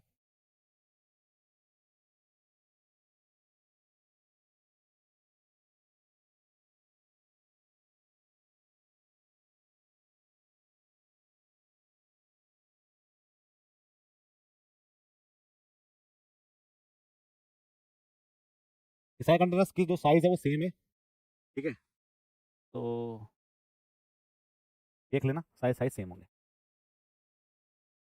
यहाँ मेरे पास क्या है, W1 मैंने वेट लिया, W1 मेरे पास क्या है, मेरे पास ये आपका एम्प्टी कंटेनर है, that is over empty container, ठीक है। फिर सेकंड पार्ट में आपने क्या लिया, ड्राई सॉइल ली, क्योंकि हमें specific gravity of solid grain calculate करना है, तो आपने यहाँ पे ड्राई सॉइल ले ली, ये आपकी ड्राई सॉइल का वेट होगा आपके पास क्या, W2। फिर आपने जो ड्राई सॉइल ली वो तो ली ही, जो बचा हुआ पार्ट था उसके अंदर पानी भर दिया, कि बचे हुए पार्ट में आज ब्लू है, पानी पानी कर दिया। मेरे पास ये आपका W, ये आपका W3 हो गया। फिर क्या किया आपने, पूरे कंटेनर को खाली कर दिया और जो बचे हुए पार्ट है उसमें पानी भर दिया। यदि इसमें पूरे में आपको खाली कर दिया इसको, तो यहाँ क्या बचेगा मेरे पास, ये बचेगा आपके पास पानी।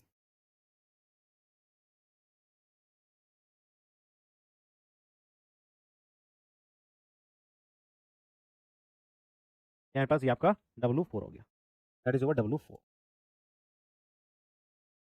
ये आपका W4। W1 W2 W3 W4 आपको क्लियर है कि कैसे हम काम करेंगे। And now we will calculate the specific gravity of solid. हम स्पेसिफिक ग्रेविटी ऑफ सॉलिड को कैलकुलेट, जीएस का फॉर्मूला क्या होता है, जीएस का formula gamma S by gamma W, इसको लिख सकते हैं WS by VS into gamma W. अब मुझे बताइए, जो ये VS गामा डब्ल्यू है क्या, ये जो VS गामा डब्ल्यू है क्या, ये आपका वेट ऑफ वाटर है having a volume of solid. ये जो VS गामा डब्ल्यू है ये क्या है मेरे पास, weight of water, weight of water having volume of solid,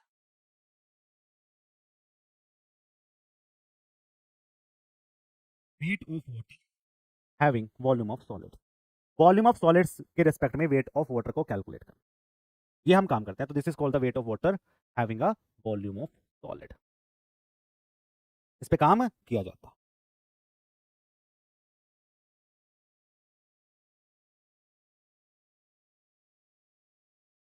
भाई हमने VS कैलकुलेट किया, VS को हम WS बाय GS कैलकुलेट कर सकते हैं, ठीक है। उसमें यदि मैं पानी को ऐड कर रहा हूं तो मैं पानी का ही वेट कैलकुलेट कर रहा हूं ना, लेकिन मैं वो पानी का वेट कैलकुलेट कर रहा हूं जहां पे आपके सॉलिड आए थे।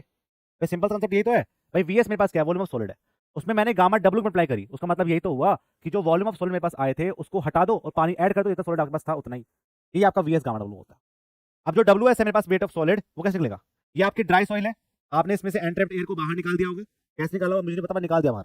अब क्या है, W2 में से आप W1 को माइनस करिए। W2 में से आपने W1 को माइनस करा तो आपका वेट ऑफ सॉलिड आ गया। अब मुझे वो पानी ऐड करना है, मुझे वो पानी ऐड करना है, जैसे मेरे पास क्या है, ये सॉलिड ग्रेन थे, मेरे पास सॉलिड ग्रेन है। जब मैंने पानी भरा होगा तो अब मुझे वो पानी का वेट चाहिए।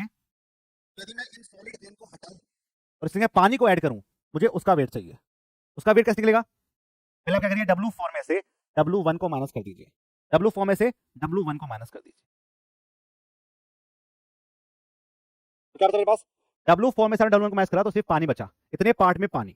अब यदि आप W3 में से W2 को माइनस कर देंगे तो W3 में से W2 को माइनस कर देंगे तो मेरे पास ये वाला जो सोए वाला पार्ट है वो तो गया, ठीक है, ये पानी बचा। और जो आपके वॉइड्स हैं, जो वॉइड्स अगर बचे हैं उनमें जो पानी भर गया है वो बचा। मेरी बात ध्यान सुनो, मैं क्या बोल रहा हूँ। यदि आपने W3 में से W2 को माइनस कर दिया तो एक तो ये वाला पानी बचा, तो यहाँ पानी भर गया है, ये वाला पानी, ये पानी बचा। सॉलिड ग्रेन तो यहाँ भी थे, सॉलिड ग्रेन तो यहाँ भी थे, ठीक है, लेकिन इन सॉलिड ग्रेन्स के जो वॉइड्स हैं उसमें पानी नहीं है यहाँ पे, लेकिन यहाँ पे तो पानी भरेगा, यहाँ पे तो पानी भरेगा। ऐसे ऐसे ऐसे ऐसे पानी भर गया होगा यहाँ पे।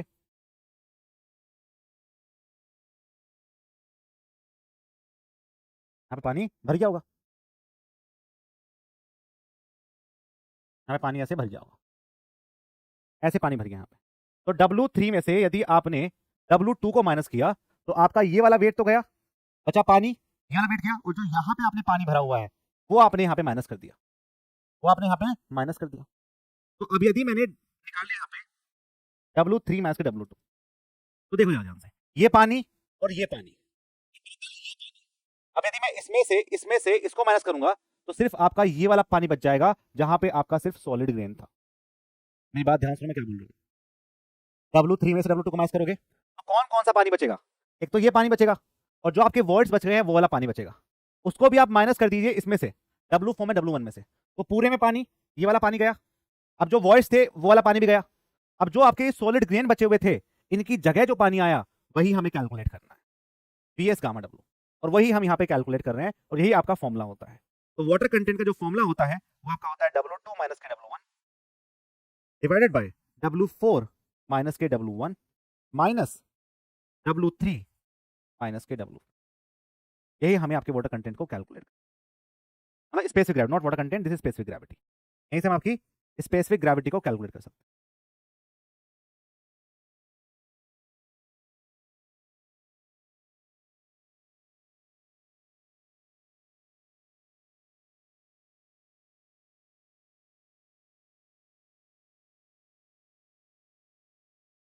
क्लियर हुआ नहीं हुआ बताओ, फीलिंग आई नहीं आई आपको स्पेसिफिक ग्रेविटी कैलकुलेट करने के लिए?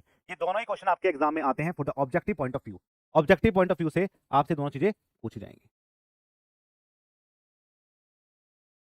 अरे बताओ, अब जो और मेथड है वो तो सिर्फ ऐसे ही है, प्रोटीन के नाम पता होना चाहिए, कहाँ पे यूज करते हैं, उनकी जो वर्किंग है वो एग्जाम में कभी नहीं आती क्योंकि उनमें कोई फॉर्मुला है ही नहीं कैलकुलेट करने के लिए। सीधा हम क्या करते हैं, सिर्फ वाटर कंटेंट को कैलकुलेट करते हैं।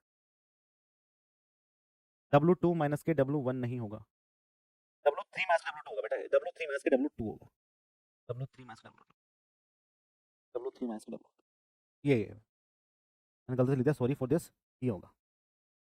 बोलिए, इसमें एक बात और ध्यान रखेंगे, जब भी आप स्पेसिफिक ग्रेविटी और सॉलिड को कैलकुलेट कर रहे हैं उसमें जो इवन टर्म है 2 4 वो आपकी पॉजिटिव रहेंगी, और जो आपकी और टर्म है 1 और 3 वो आपकी नेगेटिव रहेगी। ये बात भी आप ध्यान रख सकते हैं। फॉर्मूले को याद करने का तरीका है ये कि जो इवन टर्म्स हैं जैसे 2 और 4 हो गई वो हमेशा पॉजिटिव रहेंगी आपकी, ये कहीं भी देख लो आप। लेकिन मेरे पास नेगेटिव टर्म है, नेगेटिव्स, और टर्म्स मेरे पास नेगेटिव रहेंगी, नेगेटिव टर्म्स रहेंगी, ठीक है। चलें आगे। ये था आपके पास क्या, पाइक्रोमीटर टेस्ट, इसमें आपको स्पेसिफिक ग्रेविटी और कंटेंट दोनों ही कैलकुलेशन की जाती है, इसका ध्यान रखेंगे, ठीक है। थर्ड चलते हैं आपके पास, थर्ड टेस्ट जिसको बोलते हैं sand bath test. Sand bath method की हम जब बात करते हैं तो एक मेरे पास ध्यान रखेंगे, it is very field test. ये आपका एक फिल टेस्ट है, इसमें कुछ नहीं होता। इसमें क्या होता है, हम एक सैंड का बेड तैयार करते हैं, मेरे पास क्या होगा, पूरे में सैंड होगा, उसमें ऐसे जोन छोड़ देंगे, यहाँ पे हम सॉइल को रखेंगे और उस सॉइल का पहले वेट कर लेंगे W1 और नीचे से थोड़ा फ्लेम देंगे इसको, थोड़ा सा इसको फ्लेम देंगे नीचे से, ये करेंगे। फिर यहाँ पे मैंने ये बॉक्स छोड़े हुए हैं, वहां पे सैंड को फिल कर देंगे, वहां पे सैंड को फिल कर देंगे, यहाँ पे सैंड फिल कर दी, यहाँ भी मतलब यहाँ पे सॉइल फिल कर देंगे, यहाँ पे आपने सॉइल फिल कर दी, यहाँ भी सॉइल, यहाँ भी सॉइल, यहाँ भी सॉइल, सारे में सॉइल को फिल कर देंगे। जैसे ही आपने सॉइल को फिल किया और फ्लेम दिया तो सैंड गर्म हो जाएगी, और जब सैंड गर्म होगी तो बहुत सारा जो मेरे पास मॉइस्चर कंटेंट है उसको इवेपोरेट कर देगी, तो उसका वेट नाप लेंगे, that is called the sand bath method. जैसे भुट्टे भूनते हैं ऐसे हम आपकी सॉइल को भून देते हैं, that is called the sand bath method. Exam में पॉइंट ऑफ व्यू की बात करें, एग्जाम पॉइंट ऑफ व्यू की बात करें तो it is use in the field method, ठीक है। It is rapid but not very accurate, ये आपको जल्दी जल्दी देगा वाटर कंटेंट का, लेकिन एक्यूरेट नहीं है, और ये आपका एक फील्ड टेस्ट होता है, ये आपको ध्यान रखना है। नेक्स्ट नेक्स्ट हम बात करते हैं टॉर्जन बैलेंस टेस्ट। ये एक लाइन की चीज होती है तो आपको याद रखनी है। टॉर्जन बैलेंस टेस्ट की हम बात करते हैं तो इट इज एक लैब टेस्ट।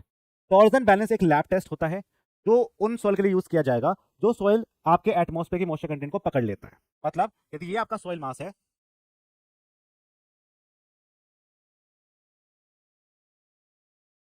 यदि ये आपका सॉइल मास है, इस सॉइल मास के चारों तरफ, इस सॉइल के मास के चारों तरफ जो मॉइस्चर कंटेंट आपका एंट्रैप्ड हो जाता है उसको हमें टेस्टिंग करनी होती है। तो उसके लिए हम करते हैं, सर सैंड का हीट और बॉइलिंग टेम्परेचर कितना होता है, बहुत ज़्यादा डिटेल में पूछ जाता है। वैसे हम बात कर लेते हैं कि हम जो यहाँ पे टेम्परेचर रेंज रखेंगे वो 80 डिग्री सेल्सियस रखते हैं, ठीक है, 80 तक रखते हैं, 90 तक रखते हैं, ऐसा लिखा जाता है। लेकिन ऐसे क्वेश्चन एग्जाम में नहीं बनते हैं, ठीक है। सिर्फ आपसे नाम पूछाएगा कि मेथड का नाम क्या है, क्योंकि क्वेश्चन में सिर्फ टेस्ट जो दिया हुआ है पाइकोनोमीटर दिया हुआ है, पाइकोनोमीटर टेस्ट, और आपका जो दिया हुआ है वो दिया हुआ है साथ में कॉमन ड्राइव, और मैं आपको पढ़ा रहा हूँ इस चीज़ को, आपका सिलेबस में दे रखे हैं। टेम्परेचर नहीं आता है एग्जाम में, लेकिन फिर भी 80 टू 90 डिग्री सेल्सियस के टेम्परेचर पे काम किया जाता है। ओके, दूसरा टॉर्जन बैलेंस मेथड हम वहां पे यूज करेंगे जहां पे आपके पास जो मॉइस्चर कंटेंट है वो एब्जॉर्ब हो रही है, एब्जॉर्ब हो रही है सरफेस पे, उसको निकालना होता है। और ये आपका क्या है, ये आपका एक लैब टेस्ट है, this is the lab method, ये बात भी आप ध्यान रखें। नेक्स्ट कैल्शियम कार्बाइड टेस्ट, ये इंपॉर्टेंट है, इसको समझ लेते हैं एक बार। कैल्शियम कार्बाइड टेस्ट मेरे पास क्या होता है, ये भी आपका एक क्विक मेथड है, ठीक है। ये आपका एक क्विक मेथड है जो 5 से 7 मिनट के अंदर आपको वाटर कंटेंट डेफिनेशन दे देगा। इसमें क्या होता है, इसके अंदर हम कैल्शियम कार्बाइड की रिएक्शन करवाते हैं पानी के साथ में, ठीक है। जब हम रिएक्शन करवाते हैं तो रिएक्शन करवाते समय ये जो कन्वर्ट होता है ये C2H2 में कन्वर्ट हो जाएगा, ठीक है, CaOH का होल टू है। तो ये C2H2 है, यहां से एक गैस प्रोड्यूस होती है, इसको बोलते हैं एसिटिलीन गैस। एसिटिलीन गैस यहाँ पे आपकी प्रोड्यूस होगी। तो ये आपकी एसिटिलीन गैस है, यही हमें बताती है कि जितना गैस यहां से निकलेगा उसके करस्पॉन्डिंग हम आपके पास क्या करेंगे, हम आपके पास एक मॉइस्चर टेस्ट होगा मेरे पास, वो चेक करेगा कि कितना कितना प्रेशर यहाँ पे डेवलप हुआ इस एसिटिलीन गैस को बाहर निकालने में। और जो टेम्परेचर रेंज हम कैलकुलेट कर लेते हैं, वो प्रेशर हम एक्सर्ट कर लेते हैं, उसके रेस्पेक्ट में हम वाटर कंटेंट को कैलकुलेट कर लेते हैं। इसे बोलते हैं, इसी को हम कैल्शियम कार्बाइड टेस्ट बोलते हैं। क्या बोलते हैं, कैल्शियम कार्बाइड टेस्ट। एग्जाम में क्वेश्चन बनेगा तो ये बनेगा कि जो कैल्शियम कार्बाइड टेस्ट होता है वो मेरे पास क्या एक लैब टेस्ट है या फिर आपका एक फील्ड टेस्ट है। तो it is a lab test, lab में किया जाएगा, टेस्टिंग वैसे लैब में की जाती है। 5 से 7 मिनट में किया जाता है, सबसे ज्यादा क्विक मेथड होता है, it is very quick, very quick method, very quick method but not accurate, very quick method but not accurate. Quick method है लेकिन एक्यूरेट मेथड नहीं है। 5 से 7 मिनट के अंदर इसके अंदर वैल्यू कैलकुलेट हो जाती है, ठीक है। तो यहाँ पे कैल्शियम का कौन सी गैस बनती है, यहाँ पे ये कौन सी गैस बनेगी, यहाँ पे कैल्शियम कार्बाइड जब हम इसको पानी में ऐड करते हैं तो एक गैस बनती है, उसका नाम होता है एसिटिलीन गैस, उसका नाम पूछ सकते हैं आपसे एग्जाम में। और यहाँ पे हम वाटर कंटेंट कैलकुलेट करते हैं। बेसिकली जब भी हम यहाँ पे वाटर कंटेंट कैलकुलेट करेंगे तो हम वेट ऑफ सॉलिड पे तो काम नहीं कर पाएंगे भाई। जब आपकी गैस बाहर निकलेगी उसके रिस्पेक्ट में आप वाटर कंटेंट कैलकुलेट कर रहे हैं तो आपका टोटल वेट निकलेगा, ठीक है। यहाँ पे आप वेट ऑफ सॉलिड पे काम नहीं कर पाएंगे, मतलब जो आपका वाटर कंटेंट निकलेगा, वाटर कंटेंट वो आपका टोटल वाटर कंटेंट निकलेगा। ये आपका weight of water divide by total weight होगा, weight of water divide by total weight पे काम किया जाएगा, ठीक है। यहाँ पे हम वेट ऑफ सॉलिड पे काम नहीं कर सकते, लेकिन इस WT को कैलकुलेट करने के बाद हम आपके WS को भी कैलकुलेट कर सकते हैं या फिर वाटर कंटेंट पे भी काम कर सकते हैं, यहाँ पे आपके वेट ऑफ सॉलिड पे काम किया जा सकता है। कैसे, देखो ऐसे, WT आपको पता है वेट ऑफ वाटर, ये आपको जो wait of water plus wait of solid, ये तो है।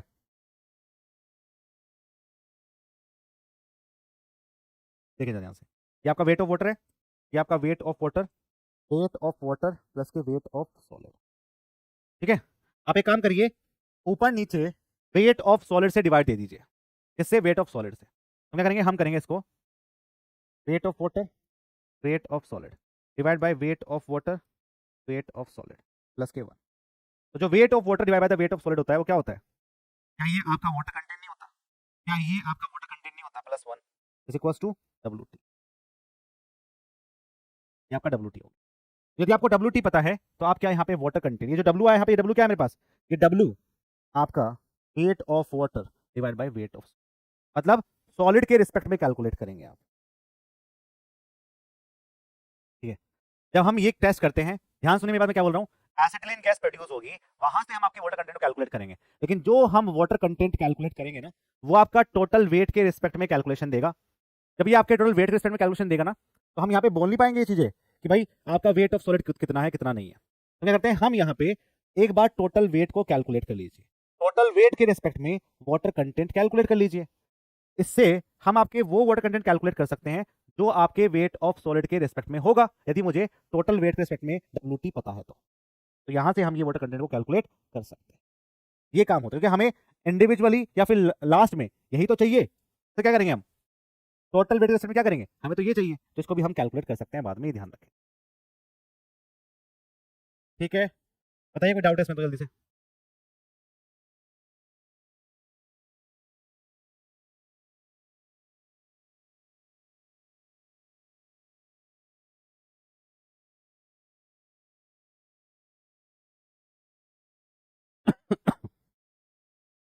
Clear sir, no doubt sir, clear सभी को। तो ऐसे हम काम करते हैं। Got it? हम चलते हैं नेक्स्ट पे, इसको हम बोलते हैं रेडिएशन मेथड। रेडिएशन मेथड हम वहां पे यूज करेंगे जहां पे सॉइल को एक्सक्रीट करने की जरूरत नहीं है, या सॉइल के इंजीनियरिंग बिहेवियर को हम छेड़ना नहीं चाहते हैं, उसके अंदर जो वाटर कंटेंट है उसको चेंजेस करना नहीं चाहते हैं। कैसे? रेडियो एक्टिव आइसोटॉप, स्टॉपर नहीं, isotopes, radio active isotopes, isotopes, radioactive isotopes are used, neutrons are emitted which are scattered by moisture in soil, more the scattering more the moisture present। तो कुछ नहीं होता, यहाँ मेरे पास क्या होता है, यहाँ पे मैं दो इंस्ट्रूमेंट यूज करता हूँ। पहला मेरे पास होता है कि जो ये इजेक्टर करेगा, जो इजेक्ट करेगा, इजेक्टर मशीन मेरे पास यहाँ पे होगी। दूसरी ये आपकी रिसीवर मशीन है, रिसीवर, ये आपकी रिसीवर मशीन है, ये आपकी रिसीवर मशीन है। ठीक है, जो आपके यहाँ से जो न्यूट्रॉन्स आएंगे, आइसोटॉप हम क्या कहते हैं, रेडियो एक्टिव सब्सटेंस न्यूट्रॉन्स को यहाँ से डालते हैं। अब क्या होगा, बीच में मेरे पास क्या होगा, बीच में मेरे पास सॉइल होगी। अब सॉइल के अंदर जहां भी मॉइस्चर कंटेंट होगा, तो मॉइस्चर कंटेंट आपके न्यूट्रॉन्स को स्कैटर्ड कर देगा, ठीक है, या फिर रिफ्लेक्ट कर देगा। ठीक है, मेरे पास ये सॉइल है, सॉइल में जहां भी मॉइस्चर कंटेंट होगा, वो मॉइस्चर कंटेंट आपके इन सॉइल के इन न्यूट्रॉन्स को स्कैटर्ड कर देगा। जब ये यहाँ से यहाँ नहीं पहुंच पाएंगे और स्कैटरिंग हो जाएगी इनकी, तो क्या बोलेंगे, हम बोल देंगे कि इसके अंदर मॉइस्चर कंटेंट प्रेजेंट। ये आपका होता है रेडियो एक्टिव टेस्ट। ठीक है, इससे हम क्या करते हैं, इसको हम कैलकुलेट करते हैं। तो यहां से बेसिकली हम बिलो द ग्राउंड लेवल पे काम किया जाता है, बिलो द ग्राउंड लेवल पे काम करते हैं, बिलो द ग्राउंड लेवल पे काम किया जाता है। ठीक है, कोबाल्ट 60 है, इसको बोलते हैं C60, C60 पे आप काम कर सकते हैं, यहां से हम काम किया। ठीक है, गॉट इट सभी को। ठीक है, मेरे पास ये आपके होते हैं रेडिएशन मेथड। ध्यान रखें इस बात को, ये जो टेस्ट है वो वहां पे किया जाएगा जहां पे सॉइल को आप डिस्टर्ब नहीं करेंगे, that is called the undisturbed soil. कौन सी होती है ये आपकी होती है अनडिस्टर्ब्ड सॉइल। अनडिस्टर्ब्ड सॉइल पे काम किया जाता है, अनडिस्टर्ब्ड सॉइल पे काम किया जाता है। तो अनडिस्टर्ब्ड सॉइल के केस में हम ऐसा काम करते हैं जो हम आपके रेडिएशन मेथड को कैलकुलेट करें।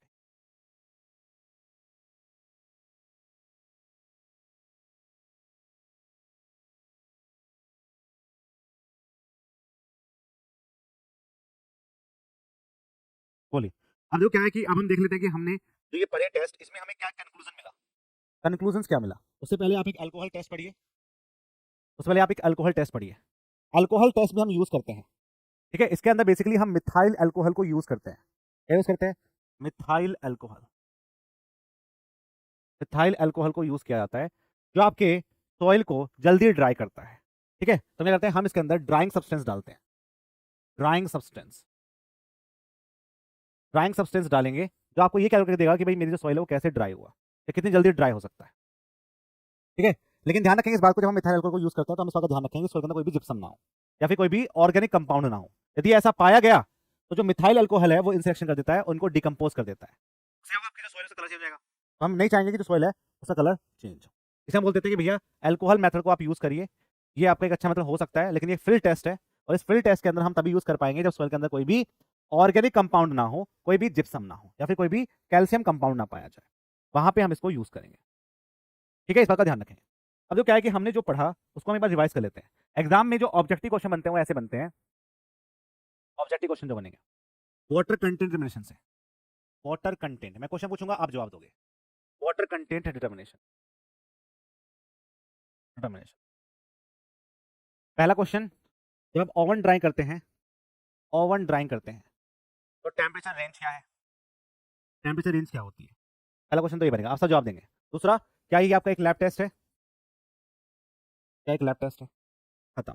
B, pycnometer test, pycnometer test. Specific gravity calculation का फॉर्मूला, स्पेसिफिक ग्रेविटी कैलकुलेशन का formula W2 minus W1 upon W4 minus W3 minus W2, specific gravity. Pycnometer test क्या कैलकुलेट करता है? तो it is calculate water content and specific gravity both, water content and specific gravity, specific gravity both, दोनों को calculate करता है ये दोनों कैलकुलेट करेगा ये। दूसरा, क्विक टेस्ट कौन सा होता है? सबसे ज्यादा जो क्विक टेस्ट होगा कौन सा होगा?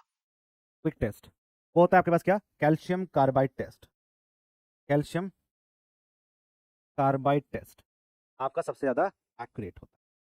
ठीक है, एक्यूरेट नहीं होता मतलब क्विक होता है, एक्यूरेट वाला चीज है, लेकिन जल्दी आपको जो कैलकुलेट करके देगा वो कैल्शियम कार्बाइड देगा। This is calcium carbide. W1 दो बार नहीं आएगा, W2 आएगा लास्ट में, ठीक है। दूसरा, D, most accurate test, most accurate test, most accurate test.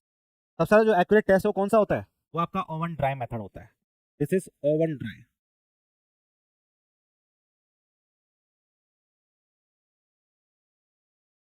Oven drying method. Oven dry method जो होता है वो आपका मोस्ट एक्यूरेट टेस्ट होता है। क्या आपके एग्जाम में क्वेश्चन बन सकता है? ठीक है। या फिर जब आप कैल्शियम कार्बाइड टेस्ट करते हैं, calcium carbide test, carbide test करते हैं, तो उनमें कौन सी गैस प्रोड्यूस होगी, कौन सी गैस प्रोड्यूस होती है, ये आपसे पूछा। कौन सी गैस इसके अंदर प्रोड्यूस होती है, ये भी आपके एग्जाम में क्वेश्चन बनता है। तो बोलते हैं कौन सी गैस निकलती है इसके? एसिटिलीन गैस बनती है, C2H2 इसको हम बोलते हैं। ठीक है, C2H2, तो दिस इज एसिटिलीन गैस, जिसको हम C2H2 के नाम से जानते हैं, दैट इज C2H2। ये आपके C2H2 गैस बनी। ठीक है, तो ये थे अभी कुछ क्वेश्चन जो आपके एग्जाम में बन सकते हैं, यहाँ पे उनका ध्यान रखें। अब जो क्या है, हमने सबसे पहले सॉइल का वाटर कंटेंट तो कैलकुलेट कर लिया, अब हम डिफरेंट टाइप की सॉइल से वाटर कंटेंट कैलकुलेट कर सकते हैं। ठीक है, ये सब मेथड से हम कैलकुलेट कर सकते हैं। जैसे पाइक्रोमीटर टेस्ट के अंदर आपके पास क्या होगा? ओनली ओनली फॉर कोहेजनलेस सॉइल के लिए टेस्ट कर सकते हैं, कोहेजनलेस सॉइल के इसमें। जबकि ओवन ड्राइंग के अंदर क्या होगा?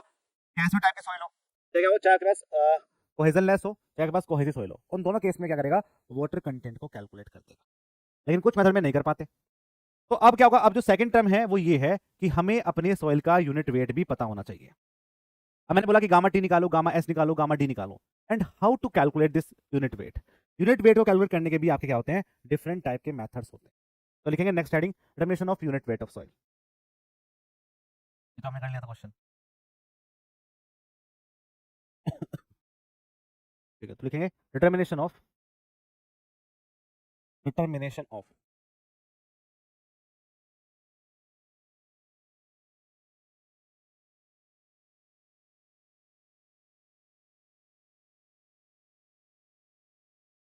Determination of unit weight of soil. Unit weight of soil को कैलकुलेट करने के मेथड सबसे पूछे जाते हैं। ठीक है, ये बात आपको ध्यान रखना है। माइक्रोमीटर का वॉल्यूम 100 ml 1000 ml होता है। ठीक है, कुछ ऑब्जेक्टिव क्वेश्चन जो बच जाएंगे मैं करवा दूंगा। ठीक है, एक साहब, जब हम ऑब्जेक्टिव क्वेश्चन करेंगे वहां से निकाल लेंगे सारे क्वेश्चन। ठीक है, तो कुछ इधर उधर निकलते हैं। तो सबसे पहला मेथड होता है आपके पास क्या? Core cutter method. फर्स्ट आपके पास होता है कौन सा? Core.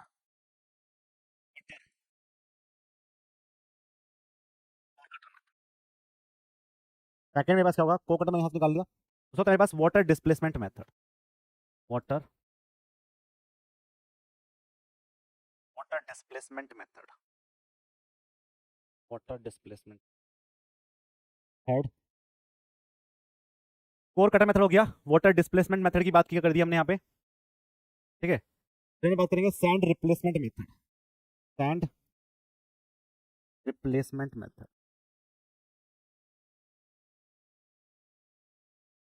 Sand replacement method fourth sand replacement method हो गया। फिर हम बात करेंगे water balloon method, water balloon method क्या होगा, वाटर बैलून मेथड। फिर हम बात करेंगे radiation method, that is a radiation, radiation हमें करना है, हमें इन सभी सॉइल का यूनिट वेट कैलकुलेट करना है। जब भी हम आपके यूनिट वेट की कैलकुलेशन करते हैं तो हम बेसिकली गामा टी कैलकुलेट करते हैं, आपका होता है total weight divided by total W by V पे काम करते हैं। तो यहाँ पे जो डब्ल्यू है वो क्या है मेरे पास, टोटल वेट ऑफ सॉइल है ना, टोटल वेट ऑफ सॉइल, और जो वी है वो आपका टोटल वॉल्यूम ऑफ सॉइल है, टोटल वॉल्यूम ऑफ सॉइल। इन दोनों को ही कैलकुलेट करते हैं, या आप वेट कैलकुलेट करो और वॉल्यूम कैलकुलेट करो, उससे आपका जो गामा टी की वैल्यू है वो आ जाएगी। तो हमें इन दोनों का वेट और वॉल्यूम बताना चाहिए, तभी हम यहाँ पे इन सबको हम पढ़ेंगे कल, तो आपका यूनिट वेट कैलकुलेशन होगी, उसको हम कैलकुलेट कल करेंगे, ठीक है। अभी के लिए इतना ही। आज आपको क्वेश्चन प्रैक्टिस सेट मिलेगा 1, जिसमें हमने अभी तक जितना पढ़ा है उस सबके क्वेश्चंस मिलेंगे, ठीक है। वो आपको क्वेश्चन मिलेंगे, क्वेश्चन प्रैक्टिस सेट 1 मिलेगा, जिसमें मैं क्वेश्चंस लाऊंगा आपको, ये क्वेश्चंस आपको मिलते रहेंगे और क्लास नोट्स की पीडीएफ आपको दे दूंगा। दूसरा, हर सैटरडे को आपकी जो क्लास है वो मंडे टू फ्राइडे चलेगी, और सैटरडे को इन क्वेश्चन प्रैक्टिस सेट की सॉल्यूशन हुआ करेंगे, ठीक है। जो क्या है कि हम पढ़ते पढ़ते चले जाए तो दिक्कत नहीं, हमारे पास बहुत टाइम आराम से कर लेंगे, टेंशन फ्री होके। तो हमें मंडे टू फ्राइडे क्लास लेनी है, और सैटरडे इनका सेट लगाना, जितने क्वेश्चन है इसमें 10 से 12 क्वेश्चन, ऐसे यदि हम 5 मेरे पास 60-70 क्वेश्चन हो जाएंगे हर हफ्ते, 60-70 100 क्वेश्चन हो गए, 200 क्वेश्चन हो सकते हैं आराम से, हो जाएंगे। तो हम सैटरडे को लगा लेंगे सारे क्वेश्चन को, उससे क्या होगा, हमारी जो ऑब्जेक्टिव तैयारी है वो भी बढ़िया तरीके से हो जाएगी, ठीक है। सैटरडे को हम सॉल्व करेंगे, संडे को आपकी छुट्टी है, आराम से मजे लेना, चिल मारना, 6 दिन आपको ढंग से पढ़ना है, बिल्कुल अच्छे तरीके से प्रैक्टिस करनी है, सब चीज़ें आराम से हो जाएंगी, ठीक है। अभी जो क्लास है आपकी वो कितने बजे है, 3:30 बजे है, 3:30 बजे 3:30 PM से आपके पास क्या होगी, आरसीसी होगी,